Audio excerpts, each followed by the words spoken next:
WHCS Channel 29 presents Group AAA and AA High School Football. The Hampton Crabbers and the Tabb Tigers from Bailey Field at the campus of York High School. I'm Tim Cole along with Bob Hintz, and we are here for the game of the year, the first game of the year, but a long-awaited game. The people are excited. Bob, who's playing tonight, and boy, are we ready for it. Well, I tell you, Hampton and Tabb, both the fans are so excited. I got here at 5:30 and the place is half filled. They sold all the tickets out weeks ago. There was one dealership that was even offer you buy a car, I'll give you a couple of tickets. But Tim, this is going to be a great game. A lot of focus has been on Terry Kirby, who is the premier running back for the Tabb Tigers, but I believe it's going to be the main thing is going to be on the Tabb defense if they can stop Hampton, because if Hampton controls the ball, Kirby won't get it. Well, that is a good point, Bob. Of course, all the talk has been about the offense of Terry Kirby. Of course, the defense of the Hampton Crabbers is renowned throughout the years. Hampton last year, runners-up in the state, 12-2 overall. Tabb 10-0. It's the game of the year. We're excited as can be to be here to bring you the game. And we'll be back with the starting lineups for tonight's game. But first, an interview A.G. Womble had with Charlie Hovis, the head coach of the Tabb Tigers. How's the spirit of the team in practices the last few weeks? Oh, it's been outstanding. The kids are really come in this year with a better attitude. They were in better shape this year than they ever have been before, and been really working hard. They're really looking forward to playing Hampton. How does this opener compare to some of your openers in the past 10 years? We've never had an opening this tough before. Usually in the last several years, our openers have been weaker teams, and we hadn't really had to get in shape and work as hard. So the kids realize that, and I think they came back in a little bit better condition. What worries you most about the Crabbers tonight? Well, they have a real experienced team. We lost a lot of real experienced boys last year that were good football players, and Hampton has probably more experience coming back. We have some young kids playing tonight that'll be their first game. What about Terry Kirby? What do you think from him? What do you expect from him tonight? Well, Terry, you know, hurt his leg in the first scrimmage we had, and we held him out last week in our scrimmage with Sussex Central, and so far his leg was responding slow. We were in doubtful up till yesterday whether he'd play. We evaluated his ankle yesterday with our trainer, and he seemed to be cutting better. I told him that his career was, you know, more important than playing in this game, and if he wasn't 100%, I wasn't going to play him. Is this the beginning of something big here on the peninsula, these teams? Well, I hope so. I hope that we can play well enough to bring the crowds back next year. This is the first time that I ever known since I've been coaching here in 30 years that the crowd's been sold out before the game starts. Here we see the Hampton Crabbers offense, and they have Anthony Cherry at the center position, Joseph Suber and Ben Hartsfield at the guards. The tackles are John Mitchell and James Wilson. The ends are Brian Gerzak and Aaron Monday. The flanker is Tony Hyman. The quarterback, Eric Hunter, and the fullback, Dwayne Murphy. The tailback, Todd Summers.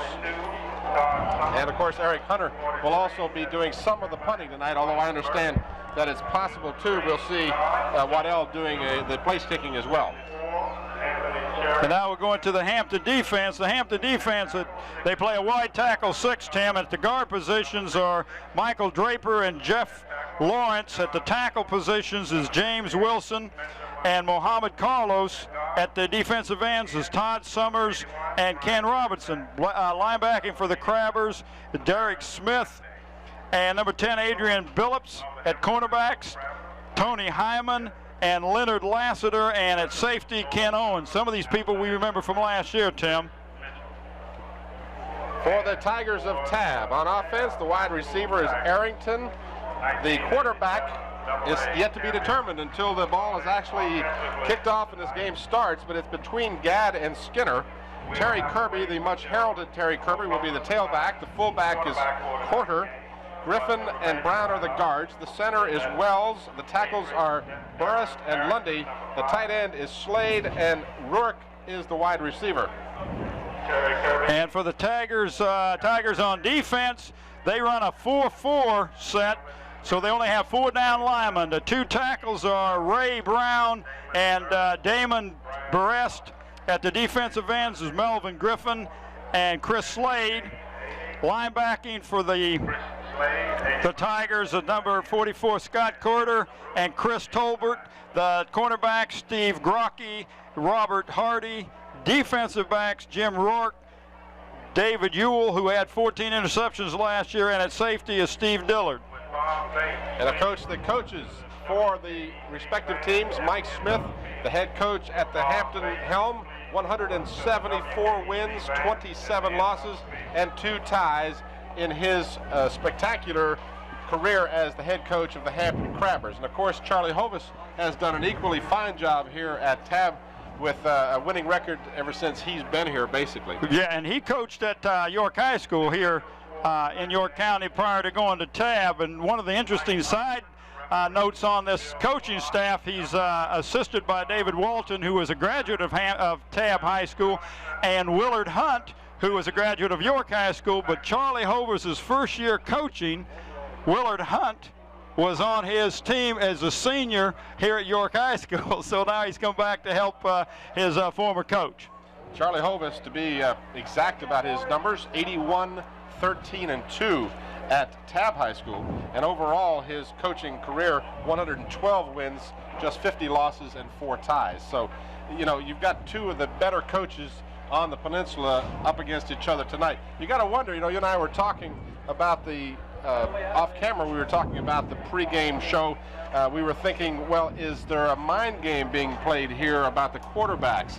Hovis, of course, has not announced his starting quarterback for tonight's game. He has said that Skinner and Gadd are both in contention, and he would not decide until the very last minute. Do you think that's a part of the mind game here? Well, I don't know whether it is or not, but Gadd was at Tabb last year. Skinner transferred in from Lafayette, Tim. So you kind of have to go with the one that knows the system, and you know that Gadd does know the system. Skinner may be a better passer. That's why he may be throwing that in, that's what we may use. I know he's going to sometimes use an H-back in motion like the Redskins and use a one-back offense sometimes with, of course, Kirby as being the lone setback. Well, now let's talk for a minute as we are awaiting the Tabb High School band and the rendition of the Star Spangled Banner momentarily. But let's talk for just a minute about Mr. Kirby, the much heralded Terry Kirby.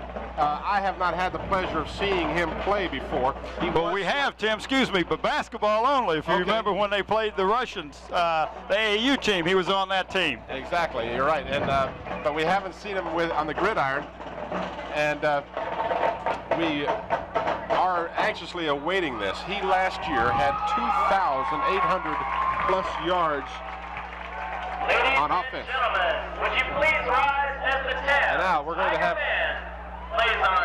Now we'll have the playing of our national anthem.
Is just about to come to an end. The game is about to begin. You know, it's been a long time, Bob, since I've seen front-page stories about a high school football game being played on the peninsula. Well, it has to go back to the days of the Crabbers and the Typhoons. Right, and you and I were talking about that earlier, that they used to have to stand in line and wait a couple hours before game time to get a seat at the annual Turkey Day shootout with the Hampton Crabbers and the Newport News Typhoons. This game has been sold out for a couple, 3 weeks, Tim. I got here early. There was people here. I just couldn't believe it. The excitement on both sides is just unbelievable. unreal, and it's great to see this kind of excitement over high school football. Well, let's face it, you've got two of the, as I said before, the very best teams on the peninsula. You've got a player of Terry Kirby's caliber. He is ranked as a top 25 player in the nation. USA Today ranked him among the top 25 best high school football players. I read that particular article, checked all the 25. No one had stats to match Kirby. Right. That they may have been negated by the fact that these other players may have played in a, quote, tougher situation. Well, I know. I doubt it. Well, I know that he has been. We got somebody down here on the field. Let's go down to AG. AG has a scoop on the taping of Terry Kirby's ankle.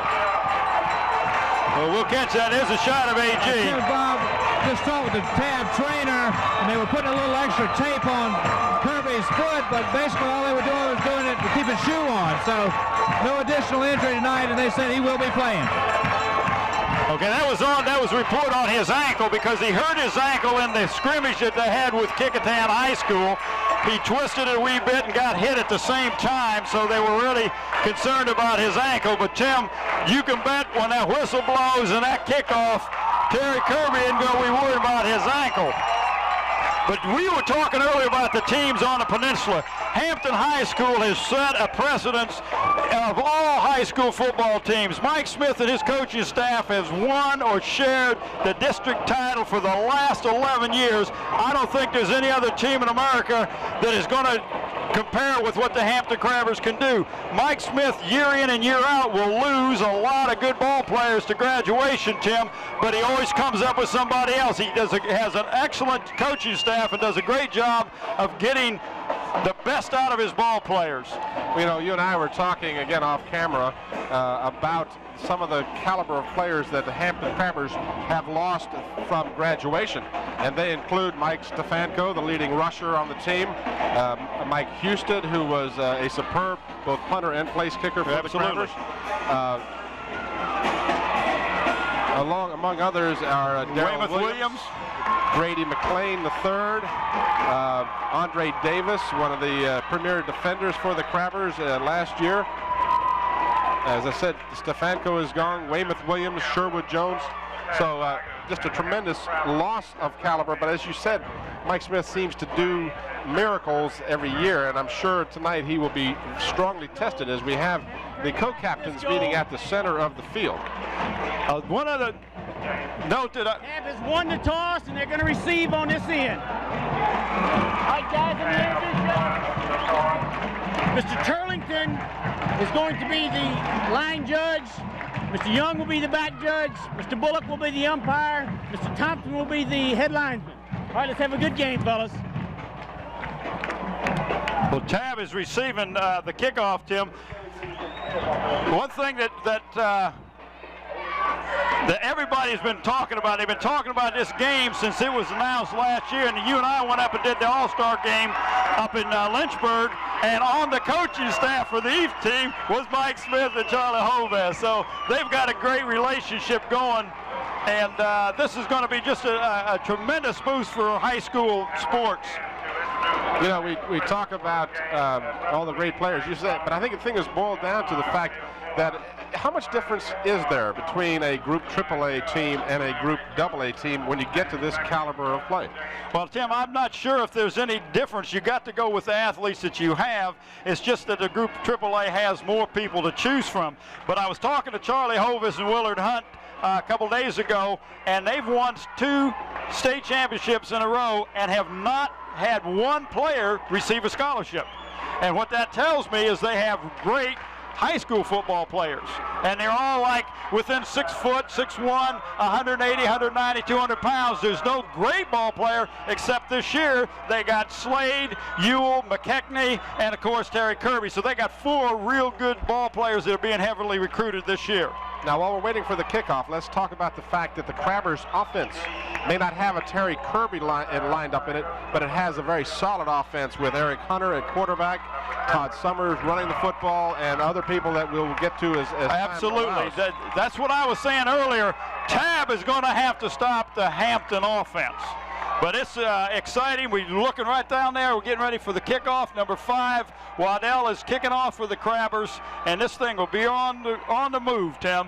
Back deep for the Tigers, 32 is Steve Dillard in the center. And that's the man who's going to field the ball at the 10-yard line. 15, 20, 25, finds a seam and gets out across the 30 to about the 32-yard line. So knowing how high these players are for this game, it's going to be interesting to see, again, a first game of the season, what kind of mistakes are these teams going to make. We'll watch for that, of course, as the Crabbers will be defending to the right. They're in the white uniforms with the red and black numerals. And, of course, the Tabb Tigers in the familiar Tabb orange. Well, one thing usually that you see at the beginning of the season is that the defense is usually ahead of the offense. So let's see if that holds true, Tim. Gadd is quarterback, Andy Gadd. And, of course, he hands off to Terry Kirby, stacked up after a couple of tough yards.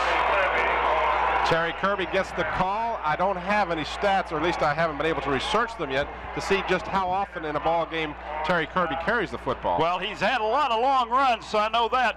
But one thing for sure is what Tabb can do, Tim, is they can use Terry Kirby as a decoy, because you have a feeling that with all the hype and everything that's going on, that Hampton may key, their defense may be keyed on him. So using him as a decoy may free up somebody else. Kirby picks up a long 3, give him 4 on his first possession. He gets the call again, and he breaks out across the 40 to about the 46-yard line. Well, he broke a couple of tackles, Tim. He gets the initial first down of the ball game. To answer my own question, Kirby last year carried the ball 320 times for 2,867 yards, averaged 9 yards every time he touched the football. Well, this time he gets awesome up for a first down. They've got it marked at the Tabb 47.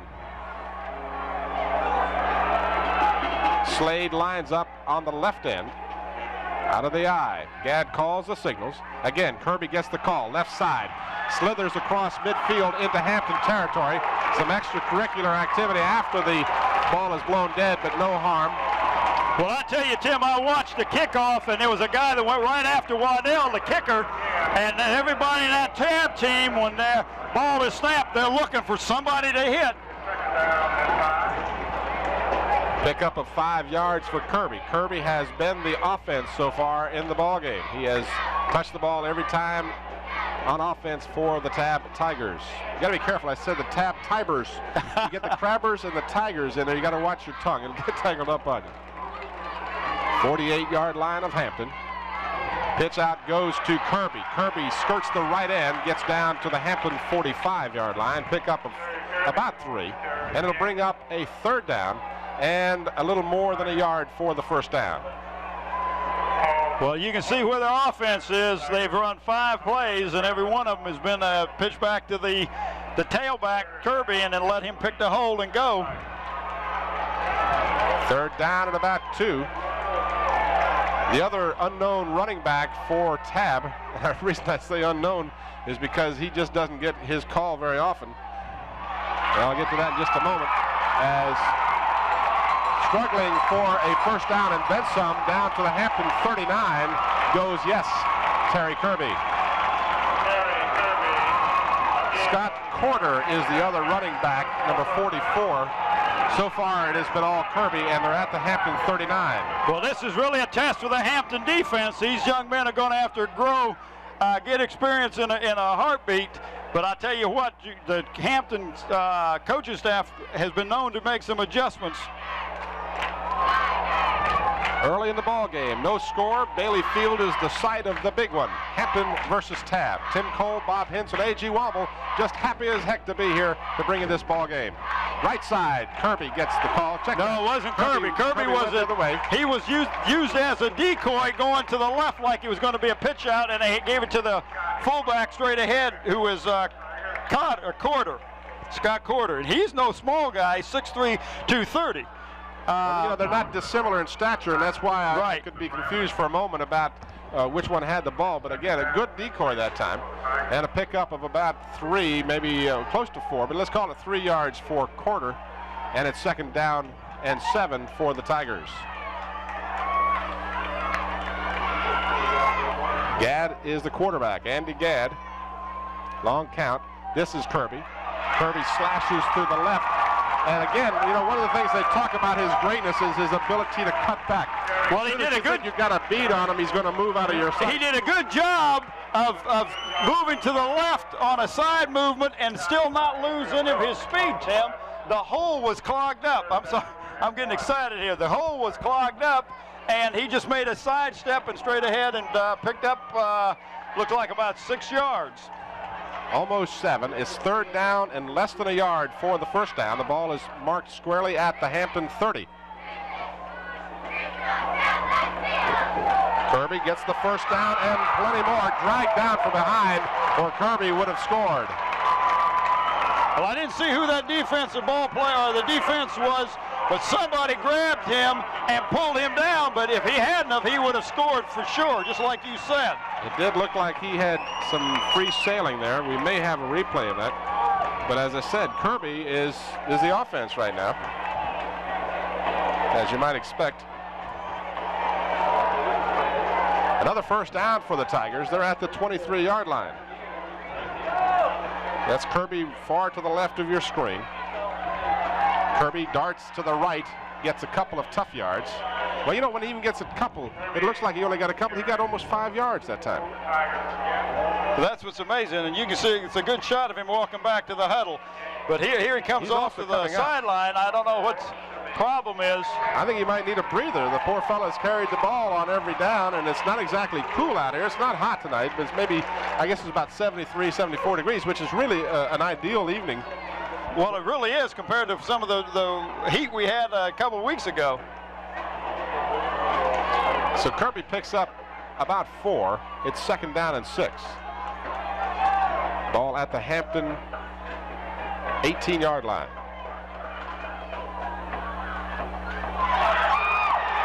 This is Kirby's replacement going off the left side, and that is Steve Dillard, number 32.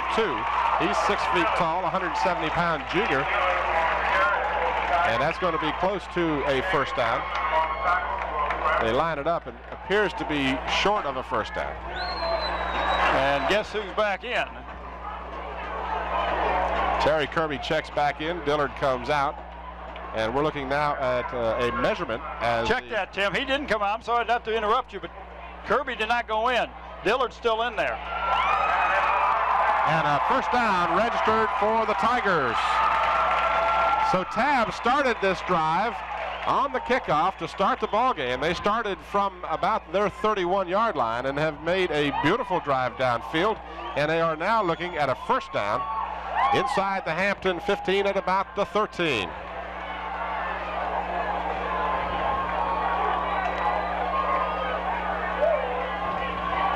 As you look along the line of scrimmage.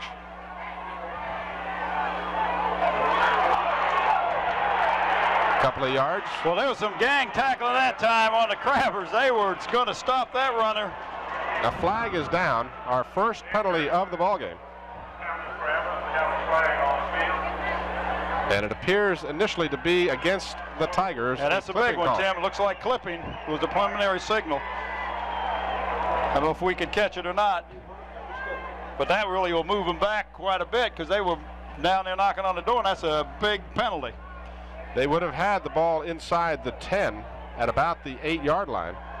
But as you said, a 15-yarder will march them back, and that's the only thing so far that's been able to slow down the Tigers.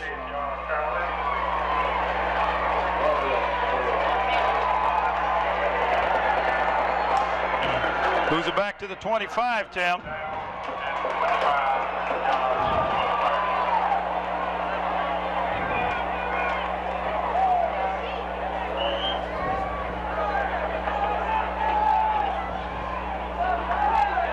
So instead of second down inside the Hampton 10, it's second down and 25. Gadd rolls out and pitches to Kirby. Kirby's going the wrong direction, and the Crabbers drive him out of bounds for a substantial loss.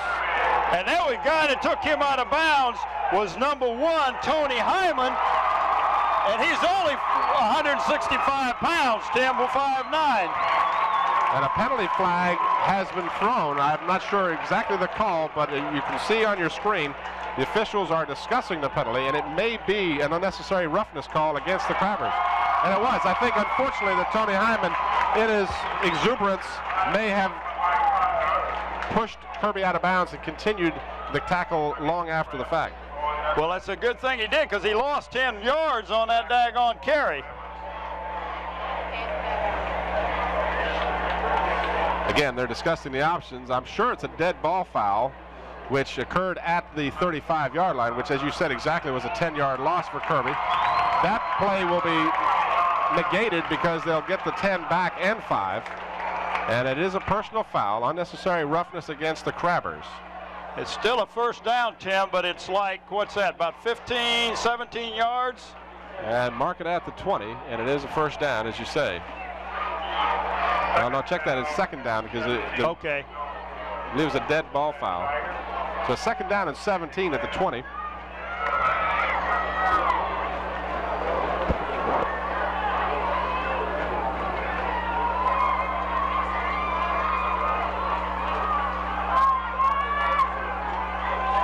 Kirby up the middle, slashes off the right guard, and gets down across the 20 to about the 16 of the Crabbers. Andy Gadd has gotten the call at quarterback tonight. He's a 5'9" senior for the Tabb Tigers. This is the first real passing situation they've had, Tim. It's third down and about 12, and this could be an excellent opportunity to run a draw play or to see what kind of a passer Gadd is. David Ull splits wide to the right. Jim Rorick wide to the left. Terry Kirby up the middle. And he crosses the 15 down close to about the 13-yard line. And then the kick for the Tabb Tigers, they have their kicker is Jimmy McKechnie, and he's another young man that's being recruited. Number 16, Tim. Well, that's not who's in there to kick. Yeah, it is. Number 6 is the holder. Andy Gadd, the quarterback, will be holding. And the place kicker will be Jimmy McKechnie. And you talk about ball control. Now we have a delay of the game going to be called against, I believe it's delay of the game is going to be called against the, well, no, the Tabb Tigers are going to say, they're going to call offsides against the Crabbers. What they did is they lined up into the neutral zone, Tim. Is must be what they've done.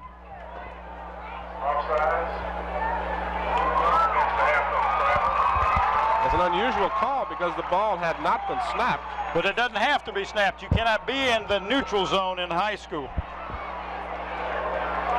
So McKechnie will kick it from 5 yards closer. It's still fourth down. It's fourth down and 5 now. Ball is squarely at the 8-yard line. It'll be placed at the 15, so it'll be a 25-yard attempt for McKechnie. And again, you talk about ball control. As I started to say before that penalty, the Tigers have had the ball over 8 minutes. McKechnie has his foot into the ball. He's got plenty of distance, and it's good. So the Tabb Tigers get on the scoreboard first, a 25-yard field goal from McKechnie. Well, he would have kicked it if it had been 30 yards, Tim. He had plenty of foot into it. Seconds remaining in the first quarter. The Tabb High School Tigers 3, the Hampton High School Crabbers 0. So the Tigers control the football, move it down the field. The only thing that held them back was a clipping call when they had a first down inside the Hampton 10. Brought them back out to about the 25 since the clip was at the point of infraction. Right, Tim, and also what hurt Hampton was that 15-yard personal foul, because had the Hampton, the Tigers would have been a much longer field goal from. Well, they would have been out of field goal range because he was tackled back at the 35, assuming they hadn't gotten a big gainer after that. But nonetheless, the Tigers have impressed me, as I thought they would, with their first possession, an 8-minute time possession. That, had the Hampton defense on the field for a while. So we'll see now as Hampton will receive the kickoff, and we'll see how they can deal with getting some points and doing some ball control of their own. Back deep for the Crabbers, standing inside his 5 is Todd Summers, number 42 for the Crabbers. McKechnie, who kicked the field goal, kicks off and is fielded at the 5 by Summers. And now we've got flags and whistles. We've got a flag It's down. got to be a offside on the kickoff, Tim. Apparently the Tigers lined up offsides, or at least were offsides as the ball was kicked. So the Crabbers will not get a chance to run it back. And I know the Hampton Crabbers coaching staff were holding their breath because they don't like the ball to hit the ground before it's caught on a run back on a punt or a kick. And Todd Summers did field that very cleanly, but it was a scary situation nonetheless. All right, so they're going to move the ball back now to the Tabb 35. A game that counts in none of the league standings, but believe me, it counts in a lot of people's minds and hearts. This game has been talked about all over town, whether you live in Tabb or Hampton. It's been talked about everywhere football fans go. It sure has, Tim. And Hampton only has 9 games this year, so this is a big game for the Hampton Crabbers in the power ratings. McKechnie will kick it away. Todd Summers will have to go back to identical spot, the 5-yard line. However, he's got some running room across the 20, 25 to about the 28-yard line, and the kicking teams are enjoying the chance to hit. You know, a couple of the quotes we've seen in the paper the last couple of days, and you know this to be a fact, a former coach like yourself, these kids are tired of practicing. They don't want to hit each other anymore. They want to hit somebody from the other team. Well, they want to line up and hit that guy in the wrong colored jersey. That's exactly what they want to do.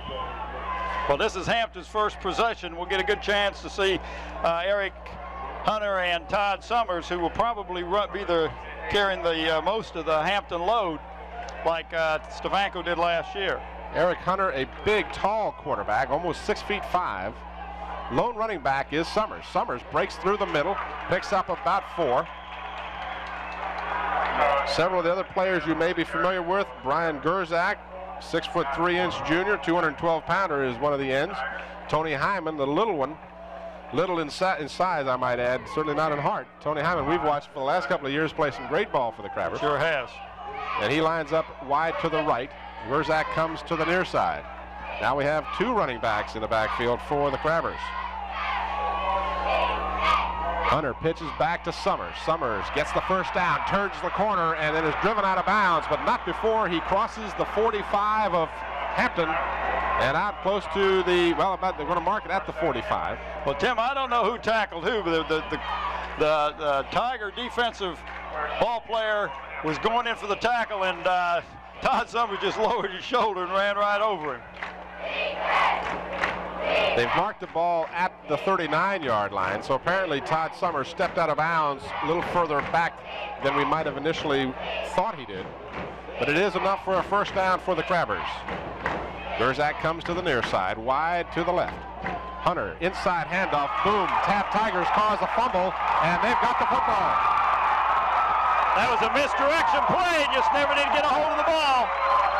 Coming up with the pigskin, number 72, Damon Burris.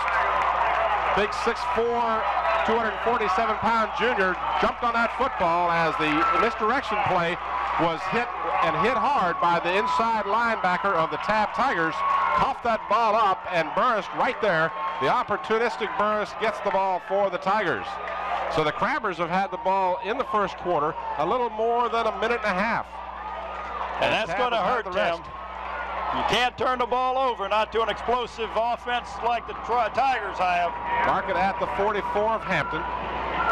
Kirby dragged down from behind. Picks up a couple of yards.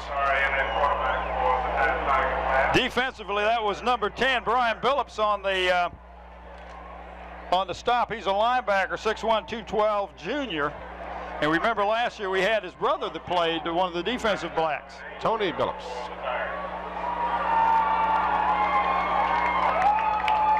Minute and 50 seconds to go here in the first quarter. 4 12-minute quarters in high school ball. Pickup of about 2 for Kirby on that last play. Gadd to pass for the first time. Throws it out. It's long and tall for the intended receiver on the near side, and that is number 7, David Ull, a 6'2" wide receiver, a senior for the Tigers. And David Ull just rotate. What they do is they rotate their wide receivers in. They've got number 16, McKechnie, and 7, Yule will come in and replace Arrington and Rourke at different times. Sometimes they'll run the plays in with them. So that stops the clock with 1:34 left in the first quarter. And it brings up a 3rd down and 8 for the Tigers. All again lines up to the near side.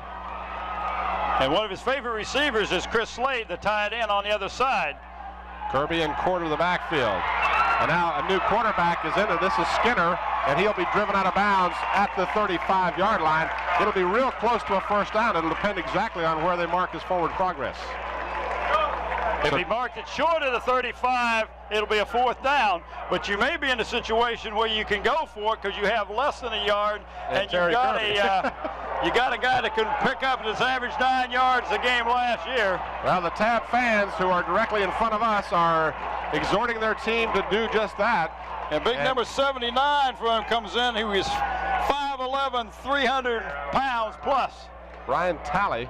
And a coach on the near side, it wasn't Hovis, but one of the coaches has called a timeout for the Tigers. So they want to talk this over before they get involved in a crucial situation. Well, that's Willard Hunt that's going out talking. He's the offensive coordinator for the Tigers, and I know that's why he's out there on the field.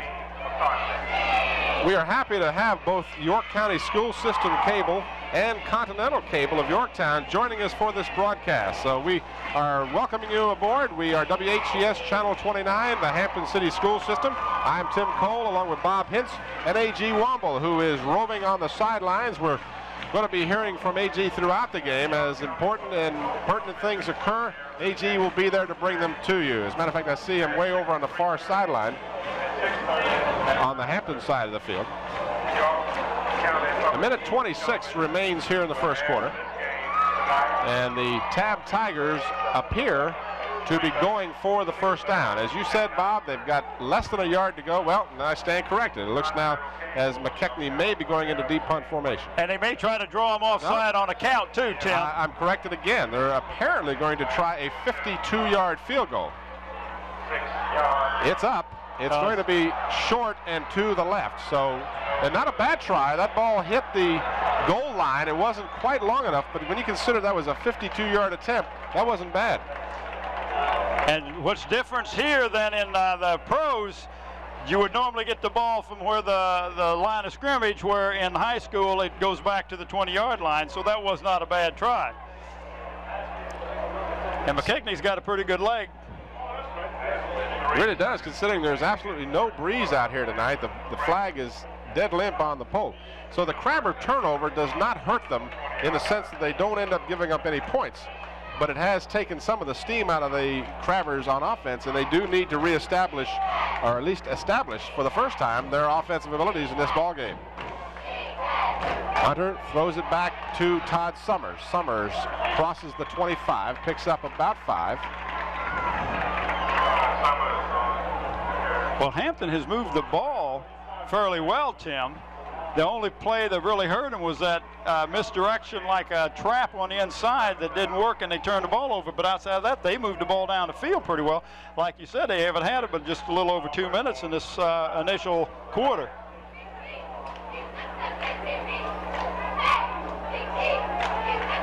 Clock is moving with 45 seconds left to go. They mark the ball at the 25. It's a 5-yard gain for the Crabbers. 2nd and 5. Fake pitch out, and then Hunter is wrapped up very nicely, thank you. In there very quickly for Tabb, Chris Tolbert, a junior, and he was there before Hunter really had a chance. Well, that was just a quick drop back that he was going to pass the ball, and Tolbert from his linebacker position just shot the gap. Nobody touched him. He came through virtually untouched and threw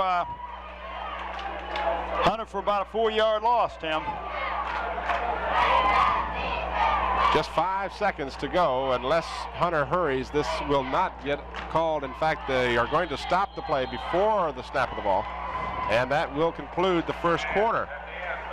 So 12 minutes of play have gone by, and we have seen pretty much what we expected to see, with maybe the exception of the fact that the defense for the Crabbers was unable to really stop Tabb on that first possession. I mean, you consider they had the ball 8 minutes. You can't be too pleased with your defense. That's true, Tim. Although you can't be too displeased. I mean, Kirby didn't score on you. You know, you're going to shut him down. You're going to hopefully keep him out of the end zone. If you could keep the Tigers to kicking field goals all night, then your defense is doing what it's supposed to do. What you got to do now is get your offense cranked up. You got a 3rd and 9. You got to get your first down, because if you punt the ball, that's going to give the Tigers excellent field position. So what you got to do is get some first down, get a little momentum going with your offense. Your offense goes down, they make a score. And boy, you talk about something that'll pump up a defense is when the offense does something great out there. Conversely, a good defensive play will pump up your offense. Absolutely. So you never know exactly what's going to happen. In this game, certainly a 3-0 game at this point. If you joined us late, the Tabb Tigers took the opening kickoff and drove down to the Hampton 8-yard line, only to be caught in a 4th and 5. And McKechnie, the kicker for the Tabb Tigers, kicked a 25-yard field goal with 3:50 to go in the first quarter, and that's our lone score of the ball game. The Hampton Crabbers on their first offensive possession drove the ball for about 20 yards on 3 plays and then coughed the ball up. Tabb got the fumble, drove down the field, and then were unable to score on an attempted field goal by McKechnie. And this one is a completed pass. This is Tony Hyman looking for some blockers. He cuts back. He says, wait a minute, there's too many orange Tigers here. Tim, he had a first down and he ran back, and now he doesn't have a first down. I know the coaches are going to go crazy. He ran back the other way. He needs to go north and south, not east and west. But he was wide open, and that's going to bring up a 4th down. That's one of those times when in your efforts to get a little bit extra yardage, it hurts you. This time, in retrospect, and that's always 20/20, it was not a good play because they had a first down, and in an effort to get more, ended up taking away the first down. And now they've got a 4th down and 1, and the Crabbers have called a timeout to discuss the situation. Mike Smith will walk out on a slim and svelte Mike Smith. Oh, he looks good. He's lost some weight. And Tim, you and I have seen, I think. we have seen the many years that we have been doing the Hampton sports, we have seen the Hampton Crabbers get up to the line of scrimmage and use a uneven cadence account, trying to draw the defense off in a situation like this and to pick up the first down. So that's something I'm sure that the Tigers are aware of. But here Mike is saying, can we get the first down? We surely can't let them have the ball here, right? Eric Hunter hovering over Mike Smith as you look into the Crabber huddle. There he is, Mike Smith having a final word. You know, as a former coach, you can appreciate this. I was told, and again, I have never coached, but I was told that many times coaches try and keep their discussions brief, because basically the team only remembers the last thing you say anyway once you walk away from the huddle. Well, you got to understand, these are not high school. I mean, they're not college, they're not pros. These guys, they got a lot of excitement out there going on, too. Look at this, 4th down and 1 deep in your own territory. You talk about having confidence in your abilities. And he made it, Tim. All he had to do was get across the yard marker, which he did, which gives them the first down. I'll tell you something, that was a gutsy call. When you consider the fact that you're going to give the ball up at your 30 to a team like Tabb, if you don't get the first down, that's a tough call. It is that. But that Hyman was wide open on that pass play, and we're liable to see some more pass plays from Eric. We saw Eric last year pass exceptionally well all during the season. He has got a good arm and is excellent on his deep passes. And what the coaches were hoping to the setup, hoping that he would get a better touch on his soft pass or his short passes. So now with a little working room, as the entire second quarter ahead of them, Todd Summer is stopped dead in his tracks, and a flag comes down, a late flag. But Todd Summer was met by the middle of the Tabb defensive line, and let's give credit to number 81, John Fisher, who was right there. But we got a face mask, Tim, so that's going to negate that a fine defensive play by the Tigers. And it was just that. Todd Summer hit the middle of that line, and that was all he was going to do. But in an effort to stop Todd Summer, someone grabbed the face mask. So this will cost the Tabb Tigers, and it'll give the Crabbers a first down all the way out to the 45-yard line. So a costly penalty against Tabb gives the Crabbers the first down. Face mask is the call. There you see the big crowd here. I guarantee they could have sold twice this number of tickets. If you look there at the other end of that thing, you got to see Curly and Larry, right? An inside joke, I'm sure. I was talking about you and I. 2/3 of the Three Stooges, I know it. All right, the Crabbers get another first down. This one is at the 45-yard line of Hampton. Hunter drops back to pass. Now gets pressure, and he's going to be sacked.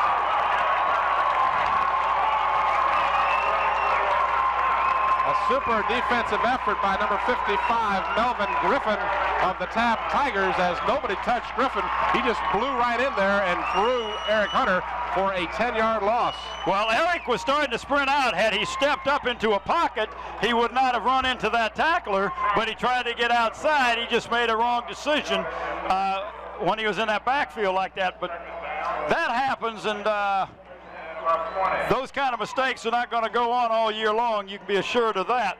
But the Tigers have come up with some real big defensive plays. Well, we talked about that. We talked about how was Tabb going to deal with the Hampton offense. So far, they've done a good job. Big hole for Todd Summers. The fleet-footed Summers gets across midfield to the 49-yard line, and it'll be a third down for the Crabbers, but a big gainer for Todd Summers. Well, that's a draw play because they were definitely looking for the pass, and it was an excellent call from Mike Smith, but just a beautiful run by Todd Summers.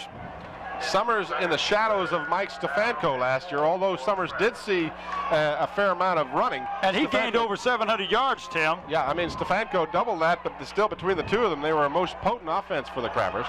Now, of course, Stefanko has graduated, and Summers has assumed that number 1 role. Big Eric Hunter calls the signals. Third down and 4. The pass is batted down. It'll go incomplete. Big number 85 for the Tabb Tigers, who is Chris Slade, 6'5", 213, defensive and tight end on offense. And now you've got to punt the ball, Tim. With 4th and 4, you can't go for it. So the Tabb defense has risen to the occasion another time, and they have played outstandingly well here in the first half. And I believe they've scouted the Hampton Crabbers right well. I'm sure they've studied all kinds of films and knows basically the offensive plays that Mike Smith is going to run. Eric Hunter, the quarterback, is also the punter, and he gets a wobbly kick. It's a short kick. It's fielded and fumbled at the 24-yard line, and I believe Tabb has retained possession. So the ball bobbled by Gadd, who was over there to receive the punt, and momentarily was loose, but one of the Tabb Tigers fell on the ball. Well, Tim, I don't know if you saw that play or not, but when he went back to punt, the ball was centered. Nobody rushed him.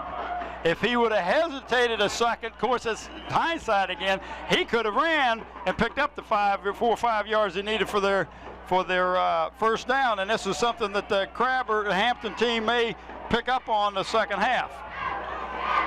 Tabb leading 3-0. Has the ball at their 23-yard line.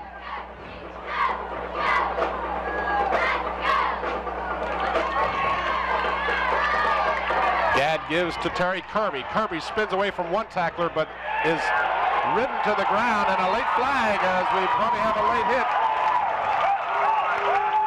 A good defensive effort by Leonard Lassiter, number 8, to bulldog Kirby to the ground, and then unfortunately for the Crabbers, and again their exuberance got away from them, a late hit on Kirby, and this is going to cost the Crabbers. A good defensive effort, and then it's negated by the fact that they took a foolish penalty.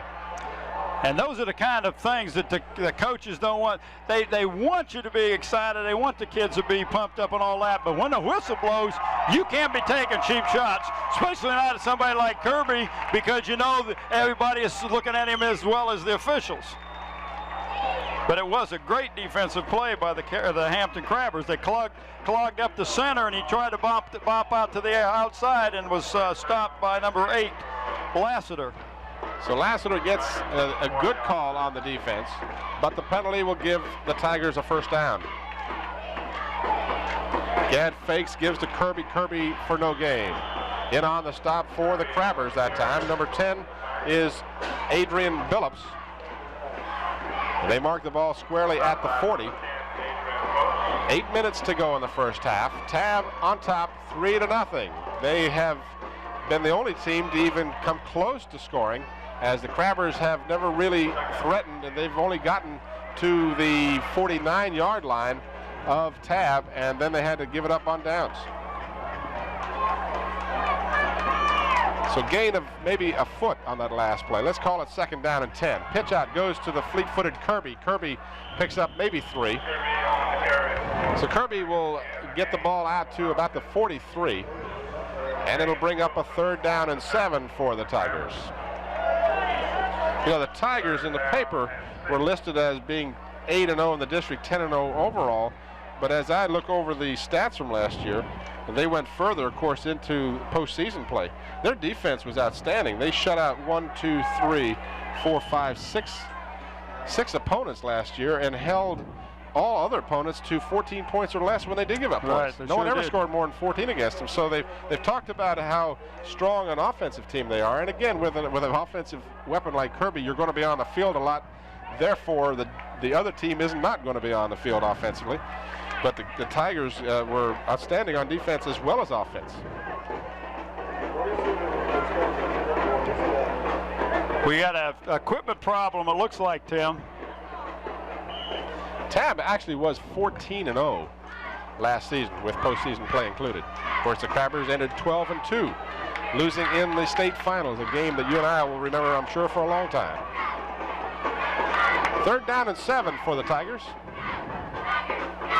Long count by Gadd. Gadd fakes to Kirby and now wants to pass. Gets the pass away. It's thrown in a crowd. And if it's caught, it'll be close to a 1st down. But I believe it'll be, well, it depends on where they mark the forward progress. But it looks like it's going to be just short of a 1st down. That's going to be the nose of the ball. Old Eagle Eye Cole here going to have a hard time calling this one, Bob.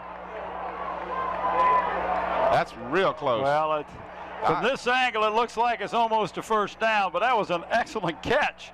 That he came back and got it. Well, they line it up and they mark it. It is a 1st down. So a layer of pigskin is all it took to get the 1st down for the Tigers. They have the ball now, and just shy of the 50.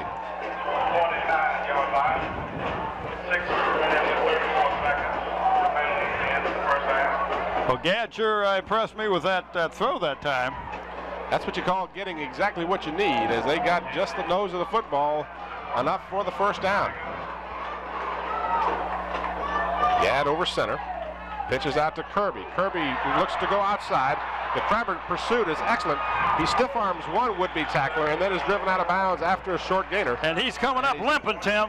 He is limping.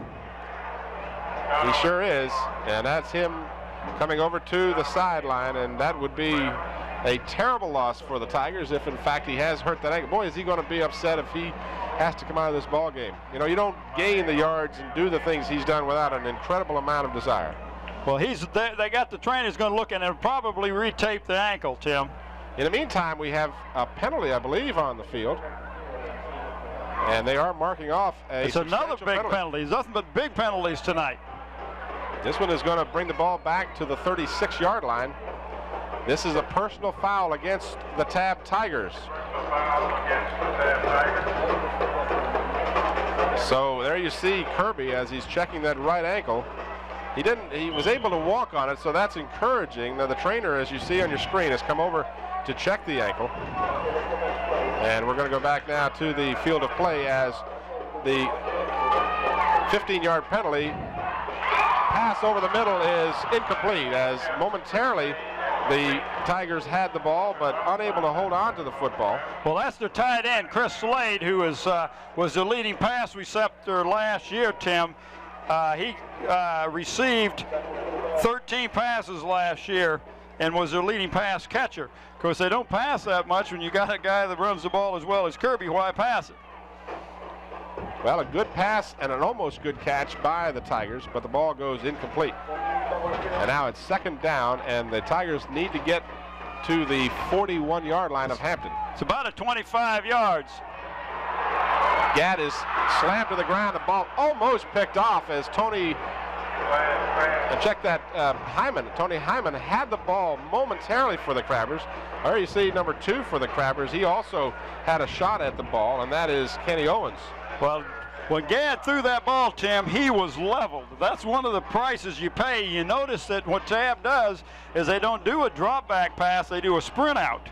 And the Hampton defensive ball player coming from the right side of the defense had him in his sights, and just as soon as you let go of the ball, he leveled the quarterback. There you see Mike Smith coming out onto the field as a timeout has been called by the Tigers.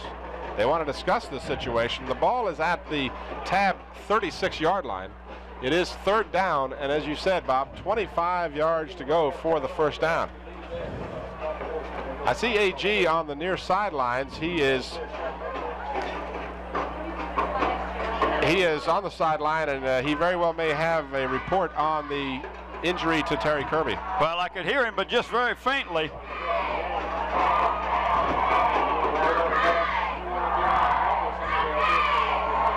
Well, we'll hopefully get that report for you in a moment or two. We've got our camera crew coming over to the sidelines to get you a shot of Kirby and see exactly what they're doing. They're retaping his ankle. They're putting ice on it, Tim.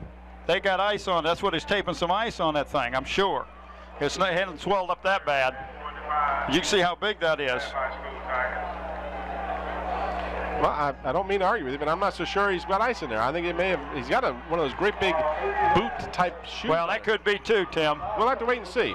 But nonetheless, the game continues.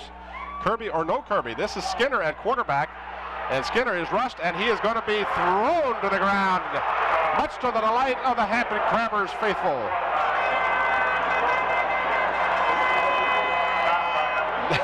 And he ought to be used to AAA ball because he played at Lafayette last year. All right, let's go down to the sidelines now, and A.G. Womble. Tim, Bob, what they did, they had a rubberized plastic brace that they taped around that ankle. They didn't apply any ice, just a rubberized tape brace there. Hard man to keep out of the game. I can hear that. 4th down and 25 for the Tigers. McKechnie standing back at his 24. Gets no rush from the Crabbers. He gets a high kick. It's not particularly long. Fielded and a fair catch called for at the 40-yard line of the Crabbers. Well, that's how far they had to go for the first down, Tim. And we've got a yellow hanky on the field, so there is a penalty on the play.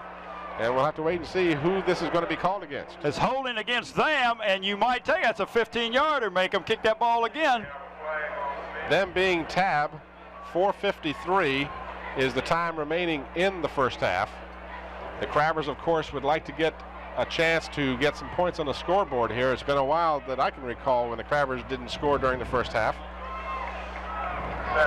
They're discussing the options with the Hampton Crabbers, as you can see on your screen. The referee, and as you might have expected, they will mark off the holding call. I believe it's 10 yards, if I'm not incorrect on that, Bob.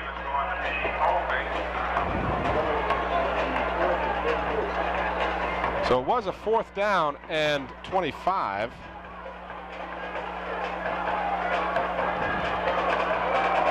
And now it'll be 4th down and 35. So they marked the ball back at the 20-yard line. Does that date me or what? Used to be holding 15 yards. Well, the rules are a little different in high school ball in certain circumstances, and sometimes it's just hard to keep track of all those different things. Well, now let's see if they pick up. He had the ball at the 40, and let's see if Hampton gains any of that 10 yards back. You have to wonder, will the Hampton Crabbers perhaps put some pressure on McKechnie? They did not do that last time.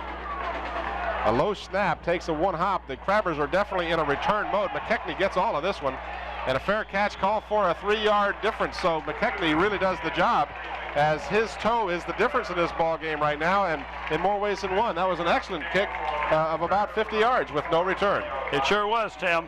I'm impressed with the Tabb team overall. You know, we've heard all the hype about Kirby, but I'm impressed with the Tigers overall. Their quarterbacking looks solid. Their defense has been superb in the first half. Their kicking game is good. You know, it looks like another banner year for the Tabb Tigers. Well, Tim, you know and I know that you've got 11 ball players out there in field, and one person can't do it. If you don't have some good blocking and good ball handling and timing, I don't care how good Kirby is. Hunter gives to Summers. Summers with a tough yard or two. The Tabb faithful on the near side, right directly in front of us. exhorting their team on. There you see the replay of that kick, a super kick by McKechnie. I mean, he got all of that ball. It's fielded at the 43, and that's all you get. Again, good coverage by the team as quickly down the field was Slade, Chris Slade, for the Tabb Tigers.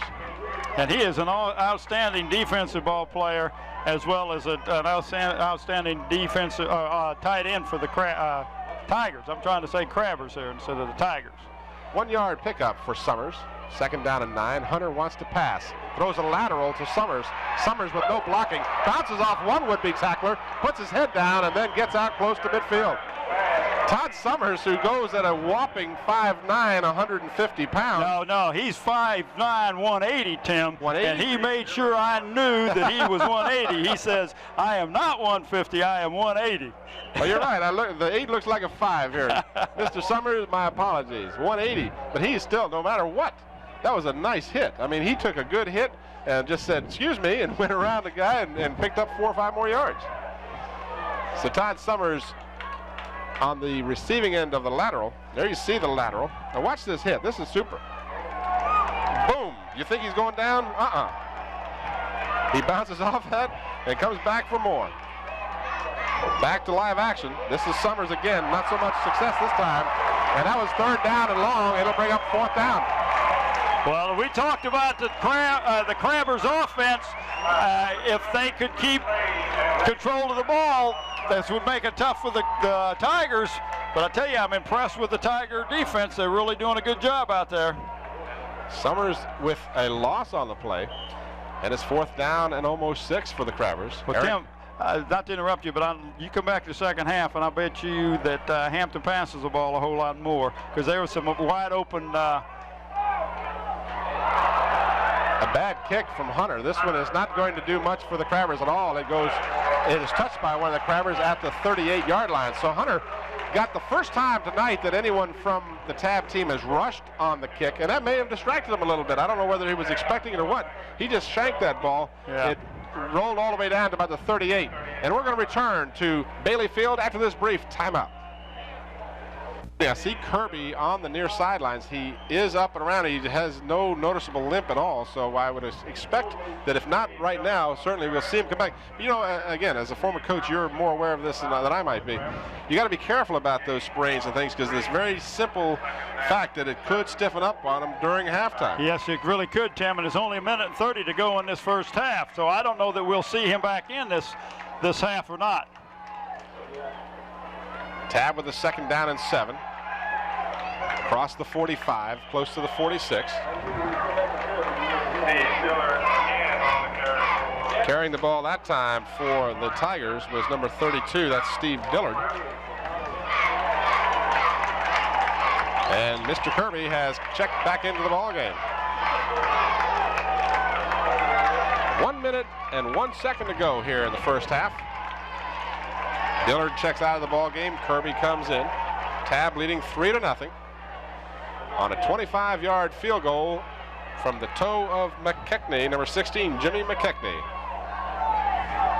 Kirby trying that sprained ankle, spins into the middle of the line, gets close to a 1st down, but it looks like it'll be shy of the first by maybe a half a yard. And you got the point right now, Tim, that if you're Tabb, you don't even have to worry about kicking the ball, because with 20-some seconds to go, right now it's 25 as he blew his whistle, they could just let the clock run right down and not even run another offensive play. And it looks like that's what they're going to do, Tim.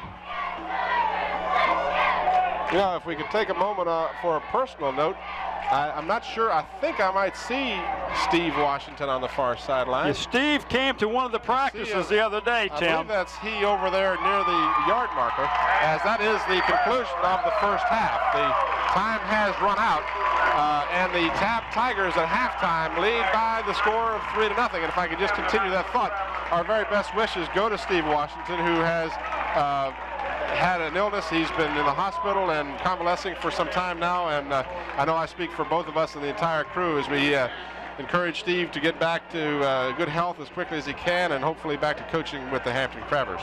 They sure do. I'm sure they miss him, Tim.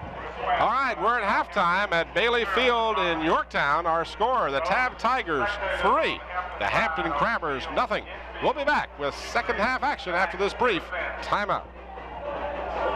Life is a series of choices. What you eat, how you look, whether you do drugs or not. You know, cocaine, crack. See, only you can decide, because the only person responsible is you. Now, if you make the right choice, there's nothing you can't accomplish. If you make the wrong choice, all your other decisions are made for you.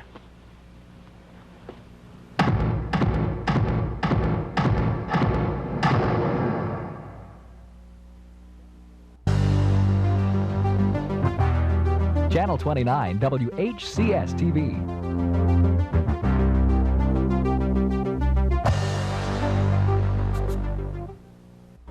All right, we have Hampton Superintendent Don Musselman. Don, your thoughts on this first half? Well, you know, I think it's just like the state championship game last year. Tabb comes down and they roll right down the field, and it takes a while for Hampton to adjust to their offense. But I think right now Hampton has adjusted. They're starting to stop them. As a matter of fact, the 3 points came after a 15-yard penalty and a 5-yard penalty. What about Terry Kirby now? They've contained him somewhat. He hasn't scored yet. Yeah, what's happened is our boys are so hyped up. They're hitting him so hard. We got 2 penalties for tackling Terry Kirby. Yeah. So, one of them was questionable. Oh, I think both of them was questionable. All right. What about the second half, Don? What do you think it's going to take to turn this thing around? Well, I think Mike Smith and his staff are going to get in there, and I think they started to adjust already. And I think what we've got to do is we just got to get this offense rolling without a fumble or without these penalties and those kinds of things. One last question. Where'd you get that hat? This hat is, you know, what they call Crabbermania last year. You know, I had a kid to go to Hampton High, so I just sort of stole it, but I still pull it for all these schools in Hampton. All right, big sports. I'm gonna have to get a different color hat for each of those teams. Okay. Don Musselman, Superintendent of Hampton City Schools. Thank you, Don. Okay.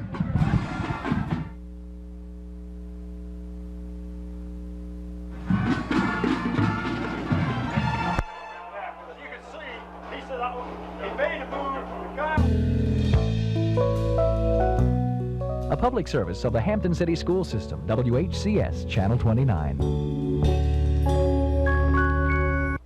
Well, you got 84 yards? Tim Cole, A.G. Womble, and Bob Hintz. There you see a replay of the only scoring here in the first half.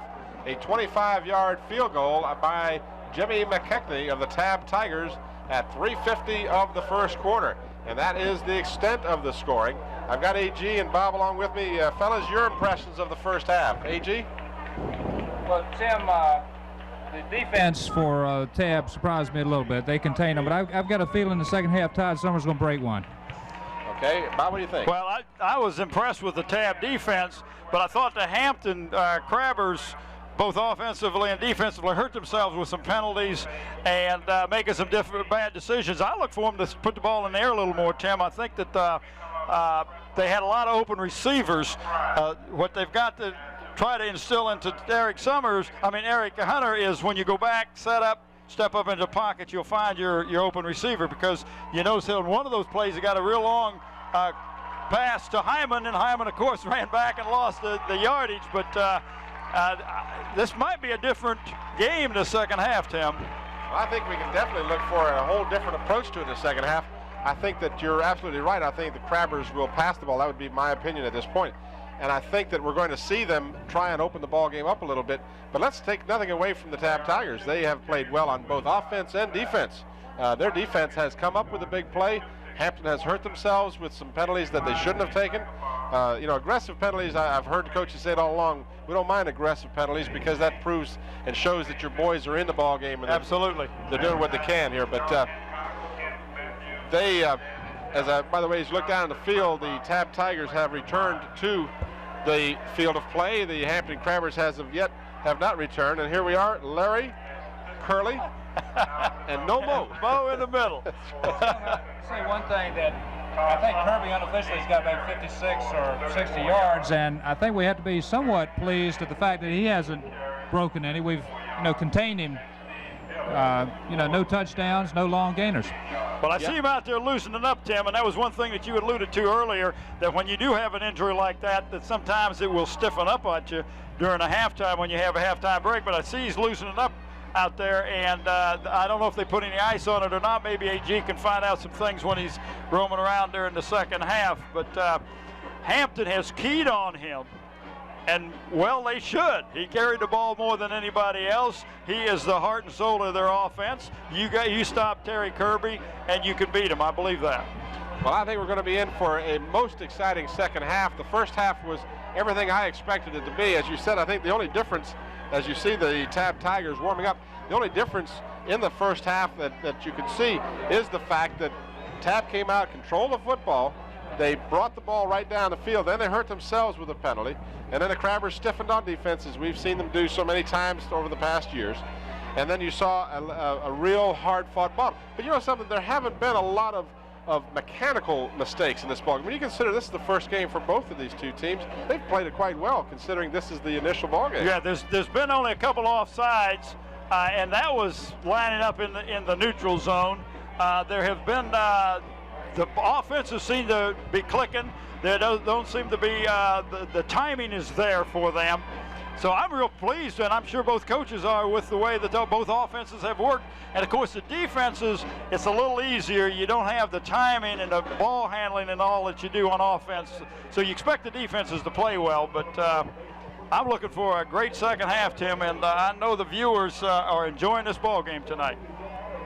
All right, AG, we'll excuse you to go downfield. Maybe you can get a chance to check in on some of those things with the Tabb Tigers and in particular Terry Kirby.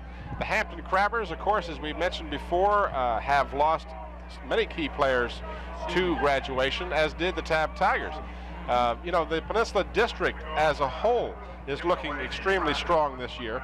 I had the opportunity earlier today to review some of the things that we can look forward to. Our next televised game will be a game played on the 17th of September, and that will pit the Bethel Bruins against the Kecoughtan Warriors. And that's a game that I'm looking forward to, Bob. I know that Kecoughtan had a great season last year, and Bethel had a so-so season, but their season was made when they were able to defeat the Crabbers for only one of two losses by Hampton last year. That's right. Well, last night, and of course, people are going to be seeing this, it's going to be at different times, but Thursday, the Menchville handed Kecoughtan their initial loss of the season, and I've talked with a lot of the Hampton coaches, specifically Woodard, Coach Woodard, Tyrus Woodard, and he said he's got a big offensive line and defensive line, Tim, and they're mostly all sophomores. He said if you're going to get Kecoughtan, get them this year, because we're going to be tough for the next 2 years. Well, Kecoughtan did lose in a high-scoring ball game to Menchville, 33-25. Kecoughtan was led by quarterback Kermit Buggs, who had 3 touchdown passes, and James McRae scored twice for Kecoughtan. So, as you said, the Kecoughtan Warriors, a young and up-and-coming team this year, and we'll look for great things from them. They certainly have, obviously, an offense, and we'll look for that ball game on the 17th of September. That's a 2 o'clock game at Todd Stadium. Again, those of you who aren't aware of this, all of the Hampton City Schools games this year will be played somewhere other than Darling Stadium. We are set to go with the second half of what should be a most interesting second half ball game. James McKechnie has the ball teed up for the Tigers. He kicks it away, and our second half is underway.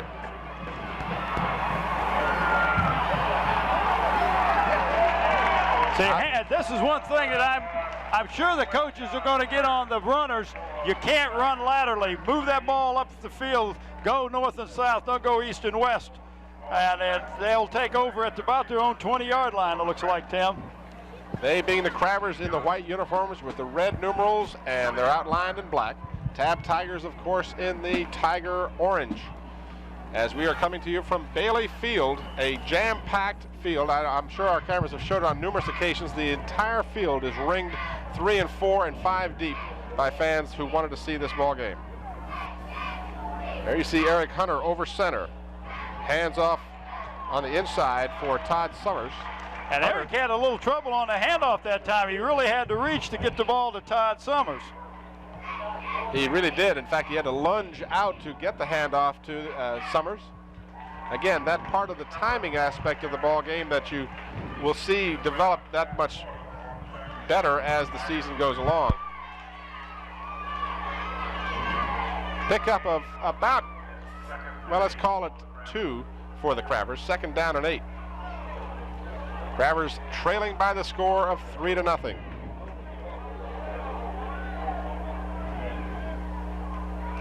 Summers, check that. Number 40 for the Crabbers is Donovan Capehart. It's number 44, Scott Crowder, the 6'3", 230 linebacker, who also is the fullback, is the one that shot the gap and slowed Todd Summers down. You saw momentarily on your screen Charlie Hovis and Terry Kirby. But check this, not Hovis. No, I don't know who that is. It looked a little like at first glance there. But that is Kirby to the right.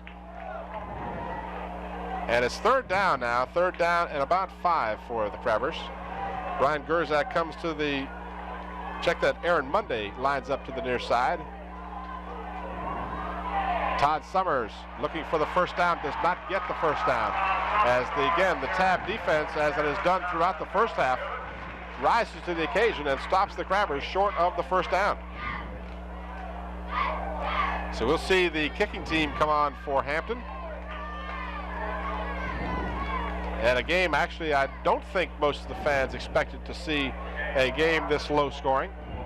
But as we talked about at the beginning here of the second half, your defenses are so far ahead of your offenses in many stages of the season. Hunter gets the kick away. Fair catch called for and taken at the 43-yard line for Tabb. Over there to make the grab was David Ull for the Tigers. So Tabb will take over, and the backfield will include Skinner at quarterback. Todd Skinner and Andy Gadd have rotated at that position throughout the ballgame. In the backfield will be Terry Kirby. And in there with him will be 44 Scott Corder. Well, Tim, after the initial time the Tabb got the ball and they moved it down and kicked the field goal, they have had excellent field position every time, where the Crabbers have been kind of in their own end zone. They have yet to get into the Tabb territory. Kirby carries for about 7. Considering that we unofficially had him down for 54 yards in the first half. Coming into this ball game to become the all-time leading ball carrier in the state of Virginia scholastically, he needs about 1,200 yards. So he's well inside of that now. And barring injuries, he should be able to achieve that goal. Kirby out on a flare. Skinner gets the pass away. A flag is down, as is Kirby as soon as he catches the ball. Over there very quickly for the Crabbers, 44, Derek Smith, and a flag is down, however. In that area, Tim, it's got to be holding.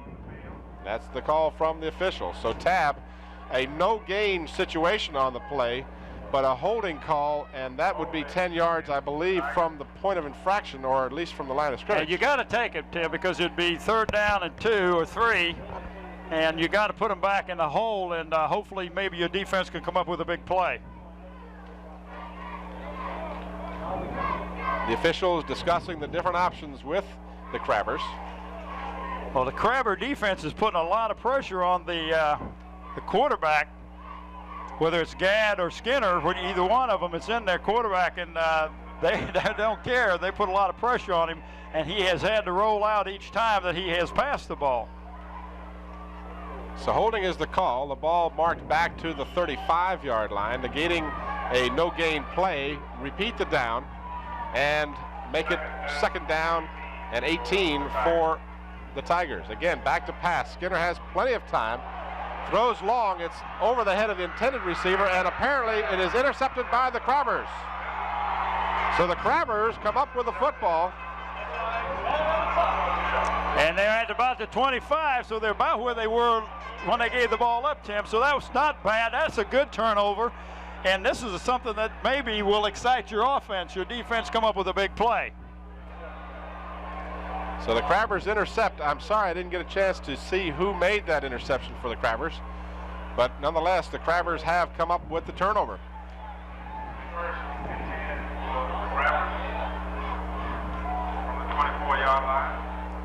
Eric Hunter in back at the quarterback position. He'll have Tony Hyman at the flanker. And if people see that they change balls, when you're on offense, you use the ball that you practiced with, what you're used to. Hunter wants to pass, steps up, throws. It's tipped and goes incomplete as Tony Hyman was out on the pattern. And Eric Hunter tries the pass here. You know, we saw him, of course, in that championship game last year, have kind of a so-so game until about the third quarter, and then he really unloaded a couple of bombs and brought the Crabbers right back into the thick of things. Tim, and I figured out why. I was talking to some of the coaches. If you remember that game, both teams had very similar uniforms on. And to the quarterback, he looks down there, and, one had red jerseys, white pants, the other one had white pants, red jerseys. And, boy, you talk about something that's easy to get mixed up, who you throw the ball to. 2nd down and 10 on the draw play. Summers trying to get some running room, gets out to close to the 30-yard line. Pickup of about 6. About 3 or 4 people had a good shot at him but couldn't bring him down. Now, he is just the opposite of Kirby in his running style. Summers is always looking for the hole. Kirby finds the hole and then moves away from you as you go to reach for him. He's so elusive, whereas Summers has his great quickness and his speed going for him. Kirby has all of those things, but is a different style runner. Kirby, we were down in the field when we were doing the pregame show. Kirby's a big boy. He is a healthy 6'1", 190. Tim, he's a man. All right, 3rd down and 4 for the Crabbers. They need to get their offense going. Hunter wings it. It's tipped and goes incomplete. Again, Hyman was the intended receiver, and that will make a 4th down, and the Crabbers will have to punt. I'll tell you, Eric can flat throw that ball. He puts a lot of zip onto it. He overthrew him, his intended receiver, Hyman, that time, but it looks like that's the only person he's looking for. Eric Mundy is 6'5", as the man coming across from the left-hand side was open, so he's got to be picking out his secondary receivers. Hunter in deep punt formation, standing back inside the 20, no rush. Gets a good kick away this time, although it's a low kick, the type that you can return, and that's what's happening. Hull returns for the Tigers out to their 47. In on the stop for the Crabbers, number 2 is Kenny Owens. Number 60 over there was Kenneth Robinson for the Crabbers. But again, Tabb has good field position, and they lead 3-0. 7 minutes and 20 seconds to go here in the third quarter. Tim Cole, Bob Hintz, and A.G. Womble coming to you from Bailey Field at York High School. Game sold out for weeks. Andy Gadd is at quarterback again for the Tigers. Corder and Kirby the backfield. This is Kirby, and he gets to the 50-yard line. Kirby not showing any effects of a reoccurrence of a sprain. He limped off the field in the second quarter. Well, if you watch him walking back, Tim, he's not putting all the weight on that bad ankle.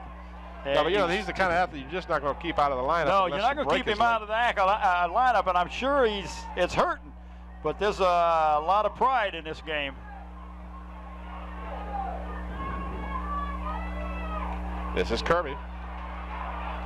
Dragged down from behind by the captain of the Crabbers, James Wilson. Wilson taking over that prestigious position for the Crabbers, replacing the graduated Sherwood Jones and Weymouth Williams, who were co-captains previously for the Crabbers. Wilson, of course, has played extremely well on defense for the Crabbers over the last couple of years, and now this his senior year. 3rd down and about 5 for the Tigers. Ball is just in Crabber territory at their 48. This is Kirby. Left side, picks the hole, gets the first down. So Kirby darts and weaves his way to the 42-yard line of the Hampton Crabbers and picks up a first down for the Tigers. 5:44 left to go in the third quarter. A 25-yard field goal, the margin of difference right now. There you see the coaching staff in particular. I believe that's Danny Mitchell over on the far side. Yeah, that's Danny with the headset on, Tim. First down for the Tigers.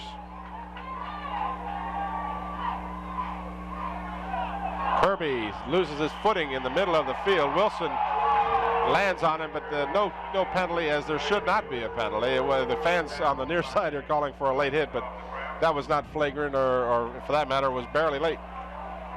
He just slipped and the guy went down. He held his hand so he didn't come down on him. He took most of the shock with his hands as he came down on him on the ground.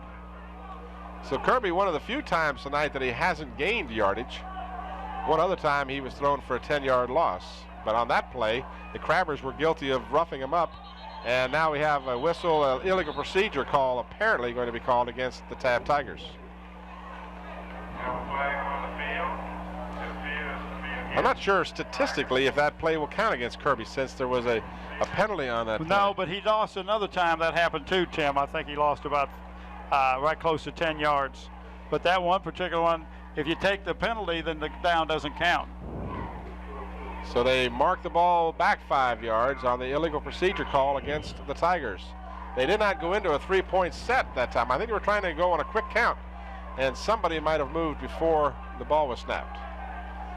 So it's second down. And they're going into a passing mode. And they throw it downfield for Slade. He's got it. He's knocked out of bounds, and he'll be close to a first down. He will be a little short of the first down if they mark it where he went out of bounds. Well, that was an excellent pass by Gadd because he held the ball on a bootleg after a fake handoff and just lobbed that ball with a nice touch to Chris Slade, who is what's Slade, how tall is he, 6'5"? Yeah, 6'5", 213. And did an excellent job of bringing that ball in. 3:55, the clock moving. And it is a third down and 1 for the Tigers. Who do you think is going to get the ball, Tabb? I would call number 42's number. All they need is a yard, and they have really 2 downs to get it. Kirby slants outside, loses his footing, but he does get the first down. So even when he's stopped, he still gets a first down for you. Covering him very quickly for the Crabbers was Kenny Robinson, number 60. But Kirby, as I said, did get the first down. So the Tigers, who would like very much to put a touchdown on the scoreboard, keep the drive alive. And there's 3 minutes and 25 seconds going this third period, Tim. I would have to say that it's been a while since I saw a team dominate the Crabbers as Tabb has. They've come up with a big play on defense. Their offense hasn't done poorly either. Andy Gadd barks the signals, gives to Kirby. Kirby up the middle.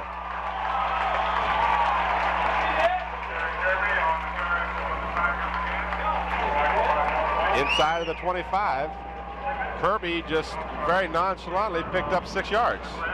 And that roar you hear is people stomping their feet on these aluminum bleachers. Speaking of those people, there you see them. A huge crowd. I know we mentioned it before. If you just joined us, the crowd here for an 8 o'clock game, the stands were filled at 5:30.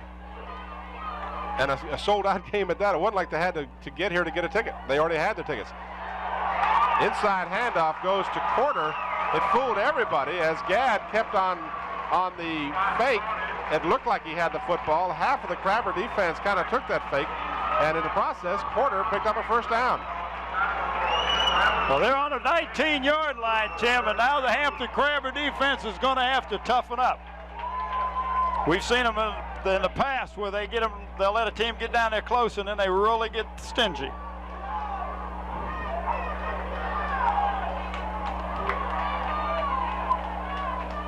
There you see the I formation.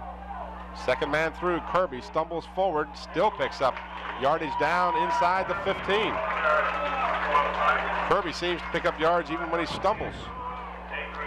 He does a good job of following his blockers and finding the open spot.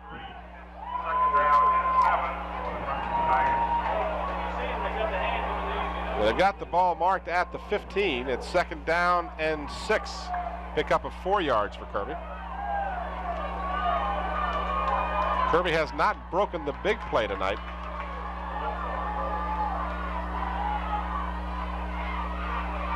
This is he again, looking to go outside, and he is driven out of bounds, but he's down inside the 10. Actually, Tim, he stepped out of bounds back about at the 9-yard line, 8 or 9 yard line, looks like. So the pursuit of the Hampton Crabbers was excellent, but Kirby still, with his quickness, was able to get outside. And now it's second down and a... Well, they're gonna measure, Tim. I was going to say second down and maybe a foot, but they are going to bring in the chains, and we'll have a good shot of it because I believe we have our camera atop a van right down in that area.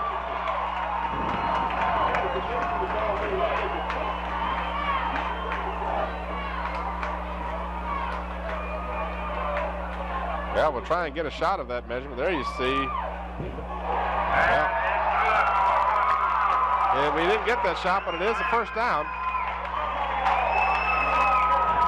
So the Tigers, who had been inside the Hampton 10 in the first quarter, are there for the second time, and they have a first and goal at the 9-yard line. So it's first and goal with just 1:17 to go in the third quarter. Tabb leading 3-0 and looking to add to that score. Pitch back to Kirby. Kirby inside the 5, struggles down close to the 3, and it'll bring up a second down for the Tigers.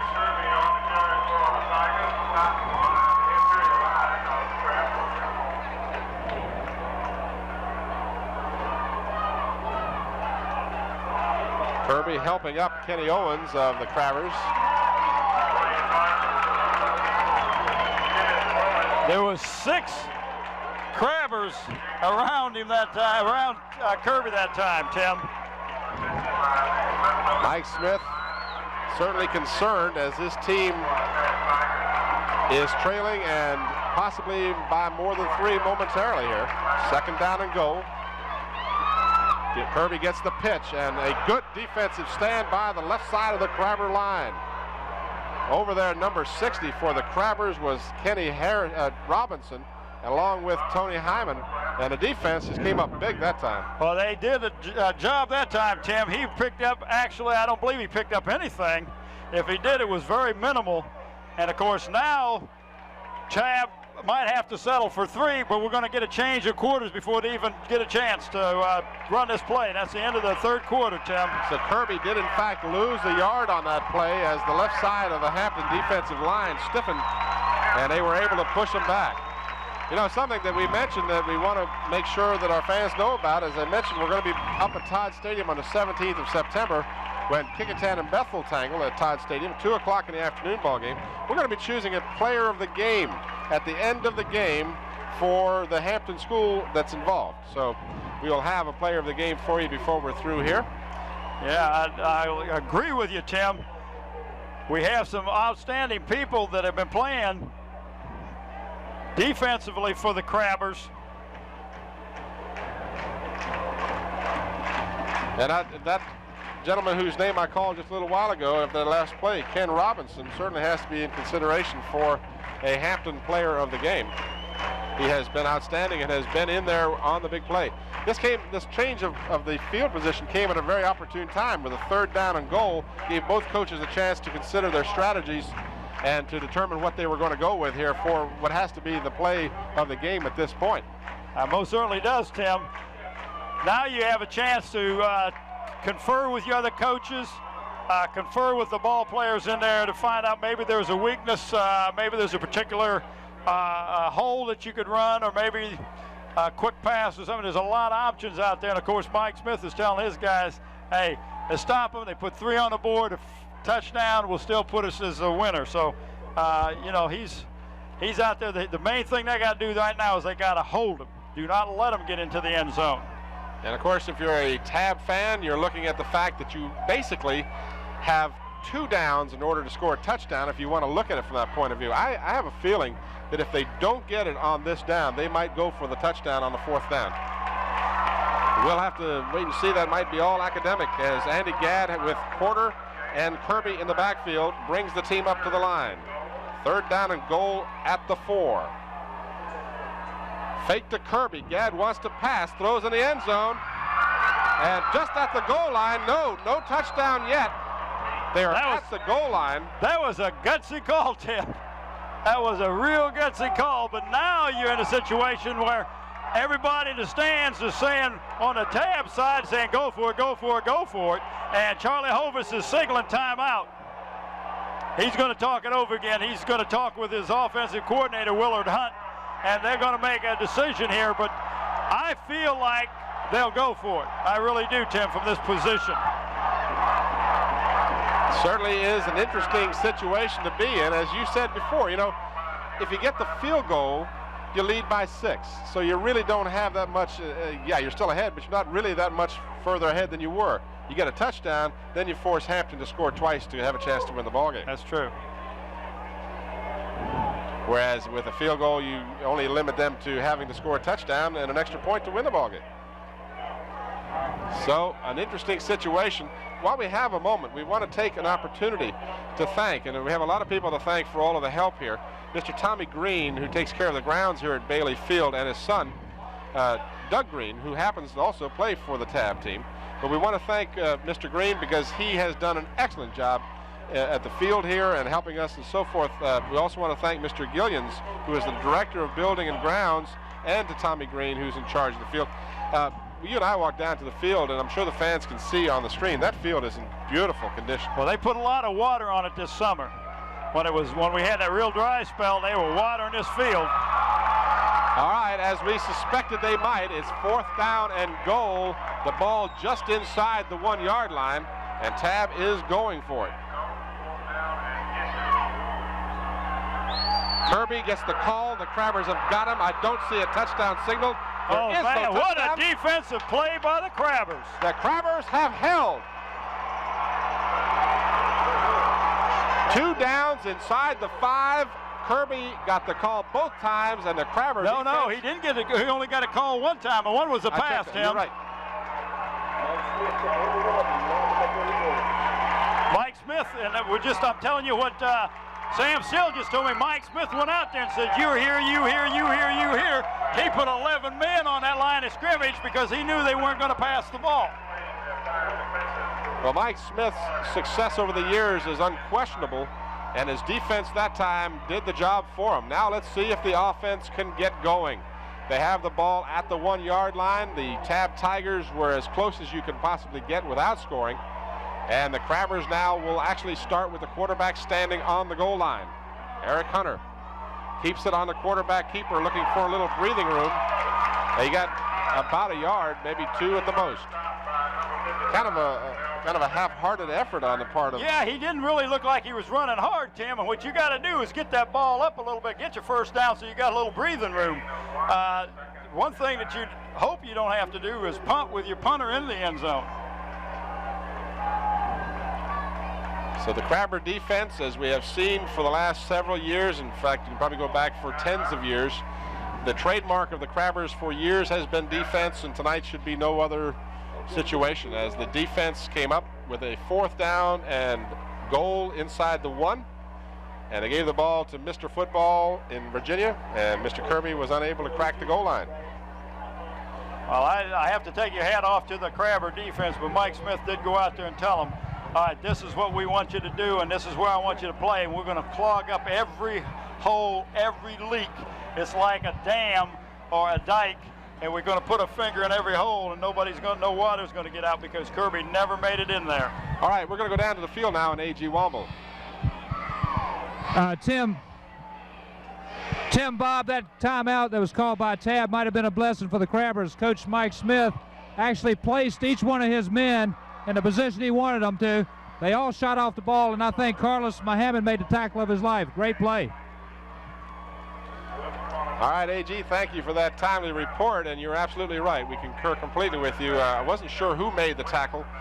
Well, that was a team tackle. Oh, it sure was. It had to be. But he tried to run over Mohamed Carlos and did not make it. Timeout called by Tabb has concluded. 2nd down and 9. Todd Summers tries to get out close to the 5-yard line. The thing obviously you don't want to do at this point is to cough the ball up. And of course Tabb is tackling the ball on every opportunity.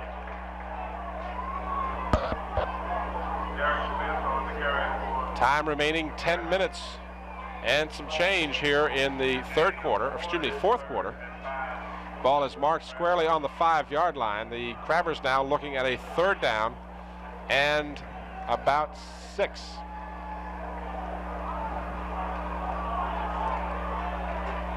Well, if it's on the 5, Tim, they got to go at least to the 10.5, don't they? Yep.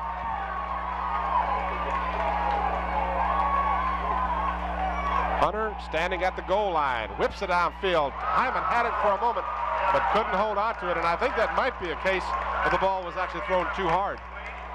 Really did. He's gone to Hyman just about every time. And I keep saying this, you know, Aaron Mundy's coming across this middle. He's 6'5", he's a big kid, big target, and he's wide open, but your primary receiver is the one who was open, and that's who he was going for. And this is going to give Tabb excellent field position, Tim. Hunter will be standing about 6 yards deep in his own end zone. No rush by the Tigers. They're setting up for the return. The ball is shanked off the foot, and it takes a Tabb bounce to top things off, and they're going to have great position at the Hampton 21. So the Crabber kicking game has suffered a bit tonight. Mike Houston's departure for the University of Virginia was timely for him, but not for the Crabbers. Eric Hunter has had a tough time. He's only gotten one real good kick away tonight. The other two, he's kind of hit off the side of his foot. That one, when he really needed the big kick, the line of scrimmage was about the 5, and it's all the way out to the 21. So you got a 16-yard net. That's not going to be enough to do it, I don't think. But the Tabb Tigers with another opportunity here at the Hampton 21. Kirby darts inside, gets away from a couple of tacklers before he's hauled down inside the 15 at about the 14-yard line.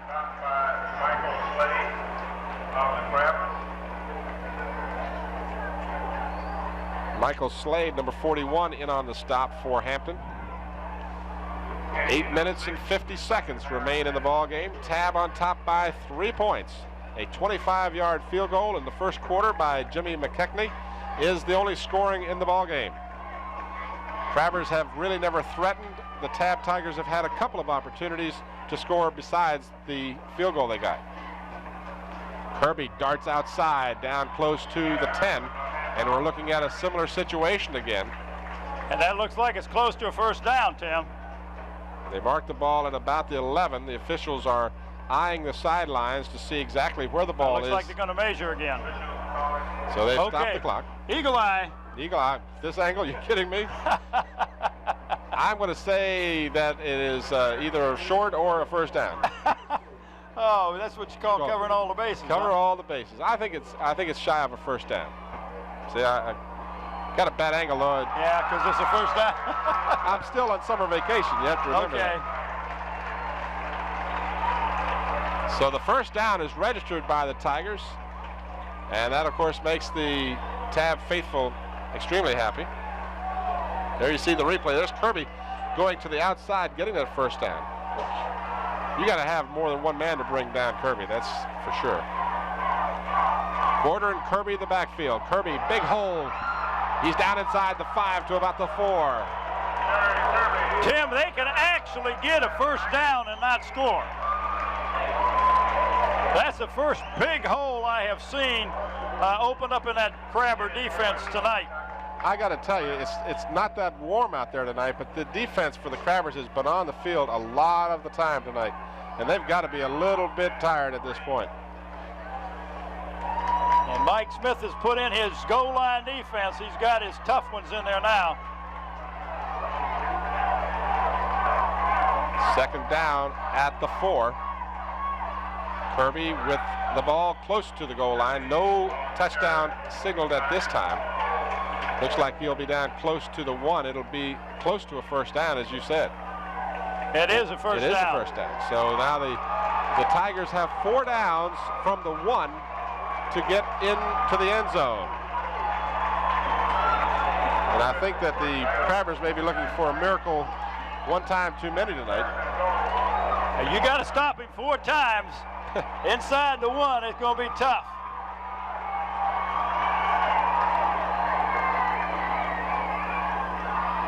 Kirby tries to back into the end zone, and they're going to say no touchdown, second down. So this, again, is to the advantage of the Tigers. They keep the ball, the clock continues to move, and they're sitting on the goal line. So it's not something they're in a great hurry. They've got 4 downs. Needless to say, they want to get in as quickly as they can, but it doesn't hurt them when they don't. So the ball is resting ever so close to the goal line. I don't know when we'd have a camera down there to show you, Tim. That thing's got to almost be touching the end zone. There you see a shot from the end zone, and it is just as close as it can be. Kirby looking for the touchdown. He's got it.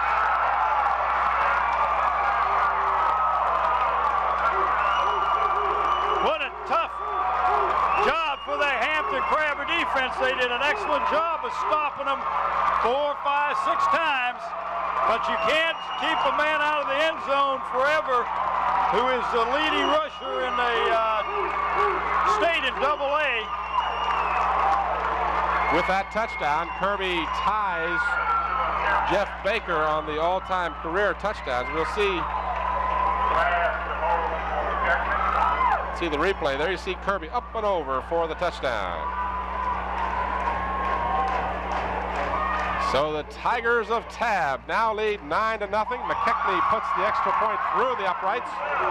And our score with 6:27 to go in the ball game, the Tabb Tigers 10, the Hampton Crabbers nothing.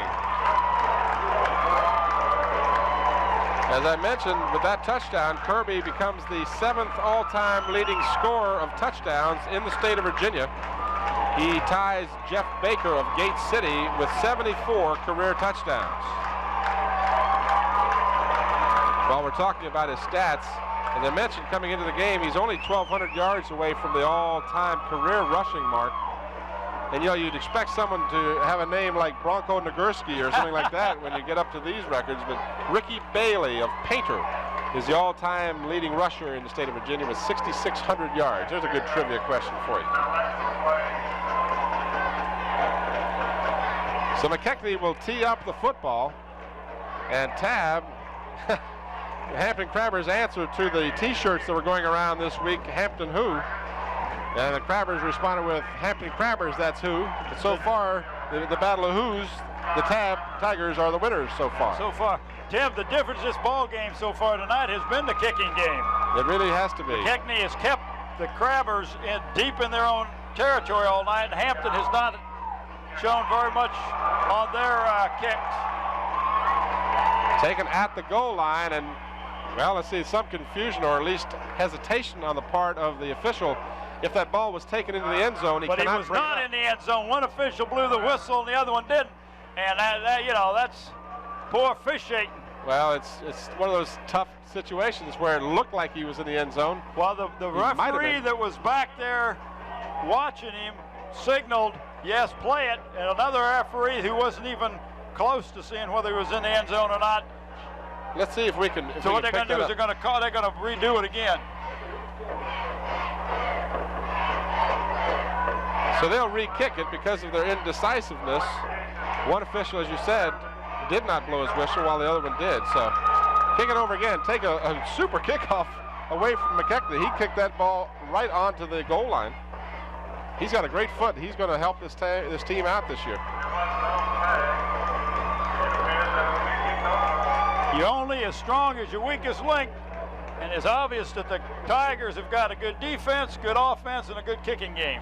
You just saw on the replay there, it was kind of, if we could back that up just a well, we'll get back to that if we can.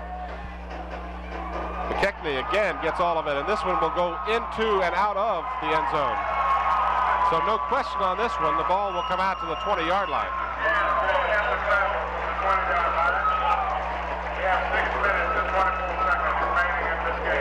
Okay, here we go, the replay. It looks like his foot is just across the goal line on the correct side of the goal line. So I'd have to say, and again, this replay is a wonderful thing to have because you can always look at it a second, third time where the officials. But that's still not a real good angle to see on that, Tim. God bless those officials. They do the best they can. Yes, they do that. All right, the Crabbers trailing 10-0 from their 20. And needless to say, we'll probably see a passing game. As sure as I say that, they go right to the running attack for a first down out to the 35. Todd Summers picks up 15 yards. That, of course, a counter to what the Tabb Tigers have to be thinking the Crabbers are going to do, I'm sure. That's correct. But the Crabbers have got to get the ball down inside the Tabb Tiger end of the field and hopefully get some points on the board. They got plenty of time. Tim, there's 6 minutes to go in this ball game. Well, we've seen stranger things than that happen before. First down at the Hampton 35. Aaron Monday wide to the top of your screen. Hunter gets some pressure, steps out of the pocket, looks downfield, wants to run now. He'll do so. He's got a first down and then goes out of bounds at midfield. So that was a good play, whereas Hunter made a poor decision earlier in the ball game. That time he made an excellent call on himself because he saw his receivers covered and he picked up more than enough for the first down and then went out of bounds to stop the clock. Well, in high school, Tim, the clock is going to stop on the first down anyway, but then he'll start right back up. But you're right. That was a wise decision 2 ways. He doesn't get hit, and he stops the clock. They marked the ball at the Tabb 49, so on consecutive plays, the Crabbers have gone from the 20 out to the 49, so a pickup of 31 yards on 2 plays. But again, you have to consider Tabb is in somewhat of a prevent defense. Hunter back to pass, throws. He's got his man. The ball is knocked away on a good stick by the Tabb defense. But the ball was in the hands of the Hampton Crabber receiver, and that is Aaron Monday. He had the ball, but then a good defensive hit by the Tigers knocked it loose, and it goes incomplete. Clock stops with 5:35 to go. Crabbers have never really threatened to score in this ball game. Well, this is about the deepest they have been inside the Tabb territory, if I'm not mistaken, Tim. Second down and 10. Hunter. Again, straight back, gets pressure, and he's going to be thrown for a loss.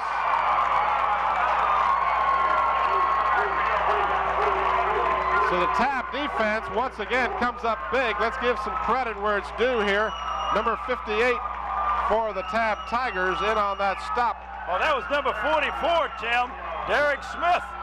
I'm sorry, that was 44 for the Tabb team. That's Quarter. The fullback. That's Quarter. He shot the gap. Nobody picked him up. Ray Brown over there as well, number 58 for the Tigers.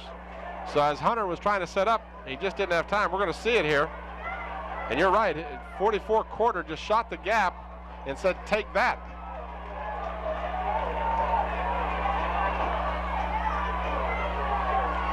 So third down and about 20 for the Crabbers. Trailing 10-0, they've got to have some yardage here. Hyman's got the catch, and he's got the first down, and he's all the way down to the 33-yard line. What a catch, Tim. That was awesome. He was really covered big time by that defensive cornerback. Clock stops while they reset the change. 4:33 remains as they restart the clock. But the Crabbers are alive. They've got the ball at the Tabb 32-yard line. We're going to watch Hunter now. This is the replay. Todd Summers on the live action gets another first down inside the Tabb 20. If we can go back to that replay, it's worth watching again if we have a chance. The pass play on the previous play to Hyman from Hunter. Okay, let's watch it again. Here we go. Hunter steps up in the pocket, rifles the ball downfield, and in a crowd, Tony Hyman, who's not a big ball player, 5'9", 165, comes down with it and then runs well after. Inside, handoff goes to number 43, and that's Dwayne Murphy, who we saw play sparingly last year for the Crabbers. Well, Tim, now you got to get the ball in the end zone. You got 3:30 and counting. If you're the Crabbers, you got to get a score, and then you got to try an onside kick, try to get the ball back.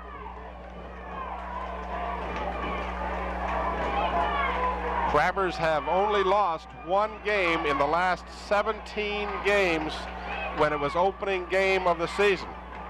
Mike Smith is 16-1. This one in the end zone, tipped, and it's caught for a touchdown.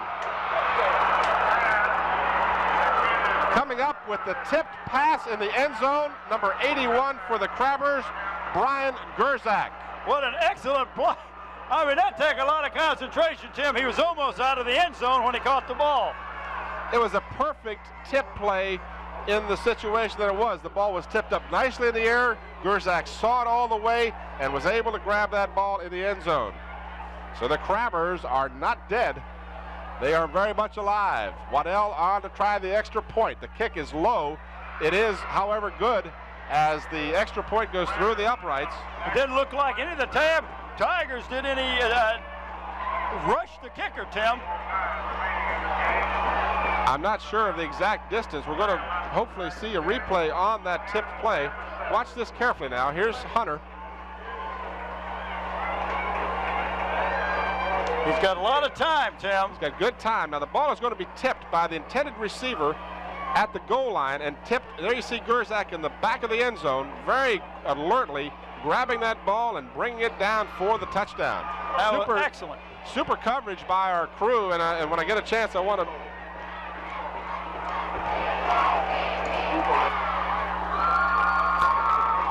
Excellent coverage by our crew. Our instant replay, a new feature this year. We were very happy to have a chance to use that during the East-West All-Star game back in Lynchburg, back on the 17th of July, a game that we thoroughly enjoyed bringing to the fans. Instant recall, right? I couldn't tell you. I knew it was in July, but I couldn't have come up with 17. Or was it the 18th? We enjoyed that. That was we certainly did. And again, as we progress through the season, now Tabb calls a timeout as they want to discuss things before the kickoff. As I started to say, last year we added to our expertise with the equipment that we had. This year we have added instant replay, and we will do more and more replay coverage for you. It's something our fans have offered their suggestions to us in the past. And speaking of that, we'd like to hear from you. If you'd like to comment on our games, good or bad, we'd like to hear from you. And you can call the Hampton City School System at 851-8411, contact the media department, or send us a letter. We'd love to hear from you. Your comments are very much appreciated, and it's our pleasure to bring these games to you. Our crew tonight, while I have this moment, while we've got a timeout with a little more than 3 minutes to go in the ball game, Hampton trailing 10-7. On camera there we see the replay again. It's tipped, and Gerzak alertly grabbing the ball in the end zone for the touchdown. The official right there on the play. Our crew tonight, our camera people, Angela Brown, Jerome Young, and Sam Still Jr. Our character generator is Bev Faxton Penn. Slow-mo instant replay, a new member to the crew. We're happy to welcome aboard Joe Lewis. And our engineer is Lewis. Is that Lewis or Louis Bruno? Louis Bruno. He did a good job. Is it Lewis or Louis? Lewis. Lewis has done a great job setting up our communication system for us. You know, we have developed this throughout the last few years. We're not CBS, and we don't pretend to be, but we have added certain additional equipment to our coverage, which we hope will make you enjoy the ball games that much more. Waddell lines it up. He kicks a short kick, taken at the 20-yard line by one of the up men. That's Jimmy McKechnie. McKechnie wisely dives and avoids a tackler. The last thing he needed to do was to cough the ball up. And we're now going to take what you a got to brief do is you timeout. got to try to get the ball, Tim. We'll be back with more action after this brief timeout. Back to the live action. 10-7, Tabb leading by 3. Gadd gives to Kirby. Kirby darts and weaves his way out to the 40-yard line as he picks up about 7 yards. Kirby playing with a gimpy ankle. Well, Tim, you might see him pick up a little more yardage now than he did before because Hampton's going to be tackling the football. They're going to try to get him to cough it up so they can get the ball back, and they're not going to be trying to knock him down and stop him as much as trying to get the ball. Kirby actually was given credit for 9 yards on that carry. Here we see the replay of it as he spins away. The good ball carriers are always spinning and bobbing and weaving like that. Kirby looking for the first down, is dragged down from behind, but not before he picks up the first down.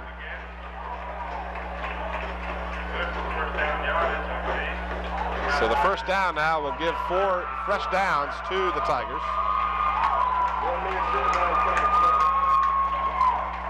1 second less than 2 minutes to go. There you see the big home crowd here at Bailey Field. Actually not the home stadium for this school. It's not Tabb High School, but it is the home team. It is a home field for Tabb. Yeah, yes, I mean, it is. during the regular season, but it's not their school field, is what I'm trying to say. We're at York High School. Kirby, right side, tough man to bring down, picks up 6, 7, 8 yards again. There you see the story, 10-7. The Tabb Tigers holding on to that 3-point lead. And if you got to have a ball control situation, I can't think of someone else I'd rather have carrying the ball. And Tim, you got a minute and about 10 seconds to go, so it's looking bleak for the Crabbers. We'll watch Kirby on the replay. Just picks his holes. Kirby, again, they're tackling him and the ball, as you said, Bob, very correctly so. Somebody lost a shoe out there. Oh, no, it was an arm pad. Adrienne Phillips, number 10, in on the stop for the Crabbers, along with number 44, Derek Smith. And a timeout has been called, stopping the clock with 52 seconds remaining.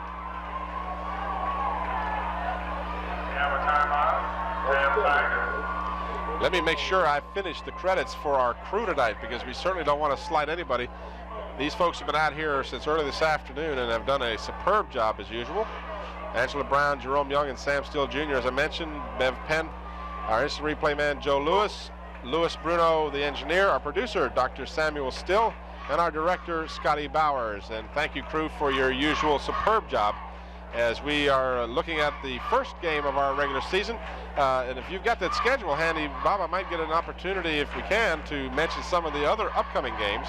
We'll be covering games involving Hampton City schools playing each other throughout the season. Our next game is a game being played on the 17th of September between the Kecoughtan Warriors and the Bethel Bruins. That game being played at Todd Stadium. That's a 2 p.m. game on Saturday the 17th.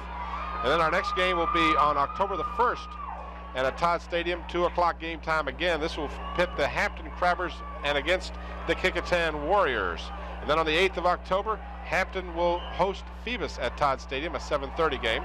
Kecoughtan will play Phoebus the following Saturday. Then the following week after that, Phoebus and Bethel, and then we'll wrap up our regular season coverage with the Crabbers and the Bruins of Bethel. Kirby close to the first down. Looks like it's going to be close enough for a measurement. I'll wait till they reset the ball.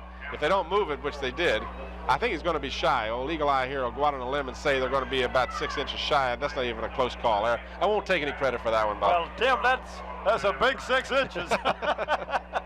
Well, maybe it's 2 feet, but I got to redeem myself. I missed the one earlier, something terrible. Another timeout called, as, of course, the Crabbers are trying to conserve as much of that time as they can. It is 4th down, and if there is such a thing as a big play in this game, and we've had several of them, this would certainly have to go as one of the big plays, too. Well, it definitely does, Tim. If they can stop Tabb from getting a first down, that means Hampton will get the ball with about 40 seconds to go. You know, and I know that Mr. Eric Hunter can flat throw that ball, especially on a deep pattern. So if he can get some good protection, he will definitely be airing that ball out and trying to get it into the end zone. Of course, if they do get it into pick up the first down, the clock is going to stop, or if they can run it out of bounds, whatever. But first, all they have to do is stop the Tigers right here. Do not let them pick up this first down. Mike Smith, again, out on the field, positioning the players exactly where he wants them to be. He is still on the field of play. 4th down and about 2 feet for the first down, the play of the game. Kirby gets the call. He's got the first down, and he may get a lot more. Kirby's going to go. He's dragged down, but not before he gets all the way down to the 5-yard line. A flag is down, however. Well, the only reason he broke that, Tim, the only reason is because Hampton was in a was in a goal line defense situation, and once he popped through, there was no defensive linebacker on that side to stop him. Well, apparently what I thought was a flag is just a piece of debris on the field. So there is not a flag, and the ball is all the way down to the 3-yard line, so Kirby's run will stand. And that one started at the 46, and it goes all the way down to the 4-yard line. So a 42-yard gain for Mr. Kirby. That'll certainly give him over 100 yards on the game. 33 seconds to go. And it's first and goal at the 4. And Gadd will simply take the snap and fall to the ground as the timeout situation now shows the Crabbers, I'm sure, have no more timeouts. They have used theirs up in an effort to conserve the time. Well, my hat goes off to the coaching staff at Tabb because they could have tried to score and kind of rub it in Hampton's face. They know they're going to win. They've got up 3 points. There's less than 10 seconds to go. Why take a chance, run the clock out?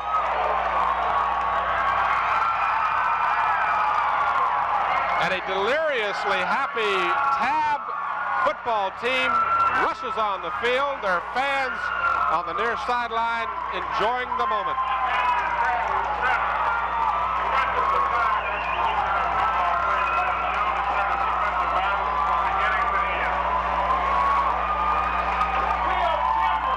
So a game that in the standings means nothing but everything to the schools involved.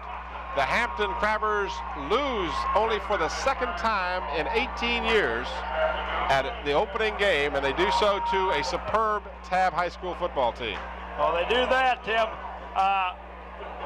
We've got to come up with a player of the game, and there you can see that where he breaks through and sheds a blocker, and then there's no linebacker back there to stop him. And who was that? Number 2, Hyman, actually catches up with him and runs him out of bounds before he could score. Kenneth Owens. Oh, Kenneth Owens, I'm sorry. Yeah, Hyman is number 1. There you can see a shot of Mike Smith, and he is, make sure he's congratulating that Slade right there. Chris Slade did an excellent job. Tim, we've got to come up with a ball player of the game, and I boil it down to a couple. Gerzak on that catch, and of course the defense Roberts has been playing. So I'm going to throw the ball in your court. You make the pick. How about no pressure, right? No pressure, Tim. All right, and we're going to be standing here for a moment. I think A.G. Womble is going to be hopefully trying to get an interview with some of the players at the conclusion. I think he told me he was going to make an effort to get an interview with Terry Kirby.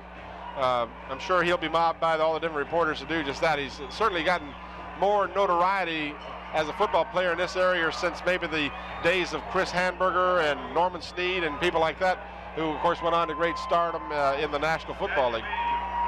My pick of the player of the game is the most difficult one to make. I would have to go with a defensive player for the Crabbers because I think even though Kirby got his yardage and did well, I think either Ken Robinson or Mohammed Carlos, who was according to AG, was the man who made the tackle on Kirby when it was 4th down and goal. Well, is there anything that says we can't have co-players of the game? No, I don't see why not. Let's look again. Let's go ahead and watch pick, poetry in motion here. Right, let's go ahead and pick Mohammed Carlos and Ken Robinson and the defensive unit of the Hampton Crabbers. I think they performed superbly tonight. I think the Tabb defense was as outstanding in this ball game as Kirby was. I'd have to say that if I had to pick on the other side of the coin, if I had to pick a Tabb player of the game, I'd have to go with the entire defensive team because they really did a great job stopping the offense of Hampton. Oh, they most certainly did. And I'm trying to pick out there on the field whether we got AG out there with anybody or not, Tim. And well, there you are looking into the very happy huddle as I believe the team is having a moment here to relish this. The Tabb team, of course, has had to hear about the vaunted Hampton Crabbers for years. Tabb, of course, is not in the same grouping as the Crabbers, so therefore do not play them very often. Incidentally, in the previous encounters, the Crabbers are 3-0 in games played between these two teams, something we never got a chance to mention. And Hampton won the last time they played, which was 1975. But as I said, the Tabb team is the victor this evening. To recap the scoring for you very quickly, the entire scoring in the first half was a field goal at the 3:50 mark. That a 25-yard field goal. There you see the deliriously happy Terry Kirby. The entire scoring, as I said, in the first half, a 25-yard field goal by Jimmy McKechnie, who was a great aspect of the Tabb game. His kicking was superb all night long. And that's where we stood at halftime. Oh, there's definitely got to be an edge in the kicking in this ball game that went to Tabb's side, and it just kept Hampton at their end of the field all night. They never really got any good field position until they made that run down and didn't score the touchdown on that fine play by Gerzak. But Hampton's kicking game is really needs some work. They really miss Mike Houston. To continue the recapping, at halftime it was 3-0 on the strength of that 25-yard field goal. No scoring in the third quarter, and then with 6.5 minutes, or a little shy of 6.5 minutes to go, Kirby scored from 1 yard out to make it 10-0, and it looked like it was all over for the Crabbers. But the Crabbers would not give up that easily, as you might expect. They came back. They went the length of the field, an 80-yard drive capped by a touchdown catch in the end zone of a tipped pass. Brian Gerzak on the receiving end of that pass, deep in the end zone, and the extra point try by Waddell was good. And I think this is AG, so let's go down and see if we can pick up the interview with Terry Kirby.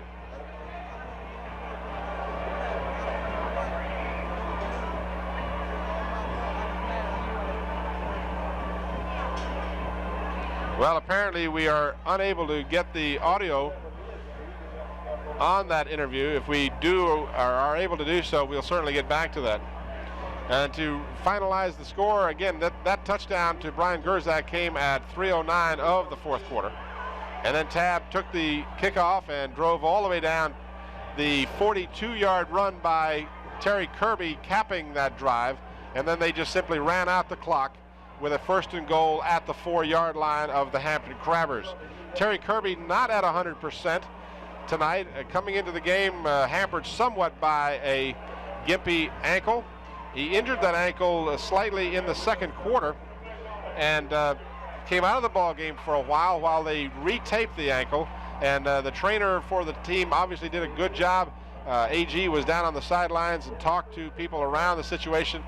Terry Kirby was playing in great pain at that time, but you never would have known it from the effort that he displayed on the field. Well, that's for sure, Tim. He is a true winner. You can see that.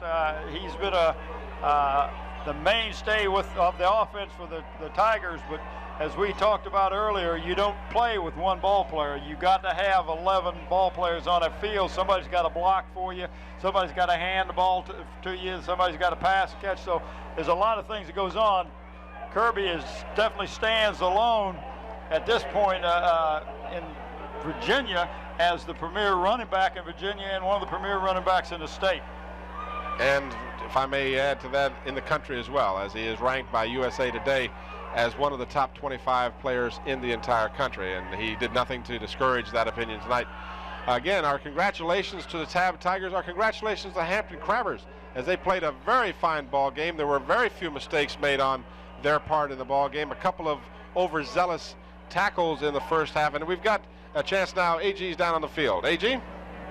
All right, Tim, Bob, we got Coach Charlie Hovas. Congratulations. Has to be one of your big wins. Oh, the first win of the year is big for anyone. You hope that the kids do what's supposed to. This win especially was good to us because, you know, Hampton has such a great team. They're well coached, and we knew we were in for a tough battle, and our team played just like we wanted to. We wanted the ball control and let Terry run it and control it, not let Hampton get the ball because they have an explosive offense, then play good defense. And I'm just extremely proud of our kids that, you know, we had a lot of them going both ways, and they met the challenge. And now next week I got to go get them ready and tell them the season's not over and work hard next week. Are you up 10-0 there, but it's got a little exciting there in the fourth quarter? Well, you know, we knew they had a good pass attack. Their quarterback throws and they had good receivers.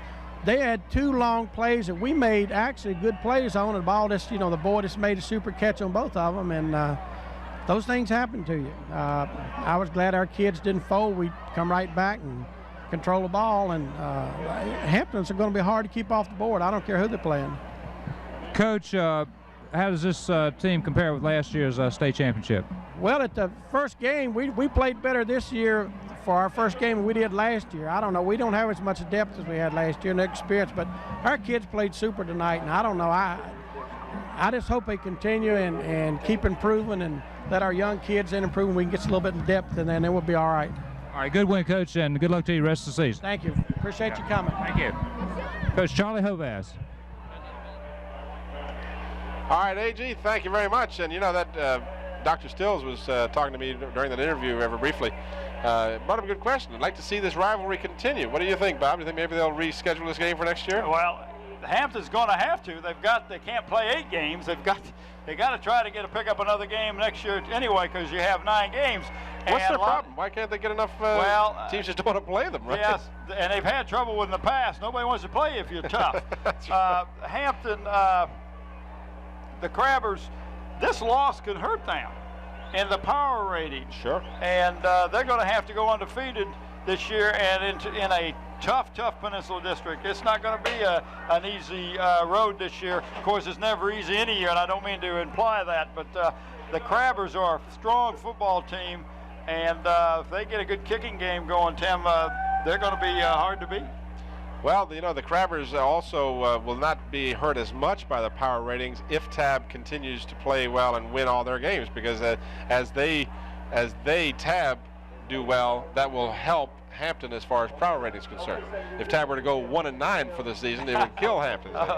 Don't count on that. No, that's not a problem. Terry Kirby moves to the West Coast. That's not going to happen. Okay.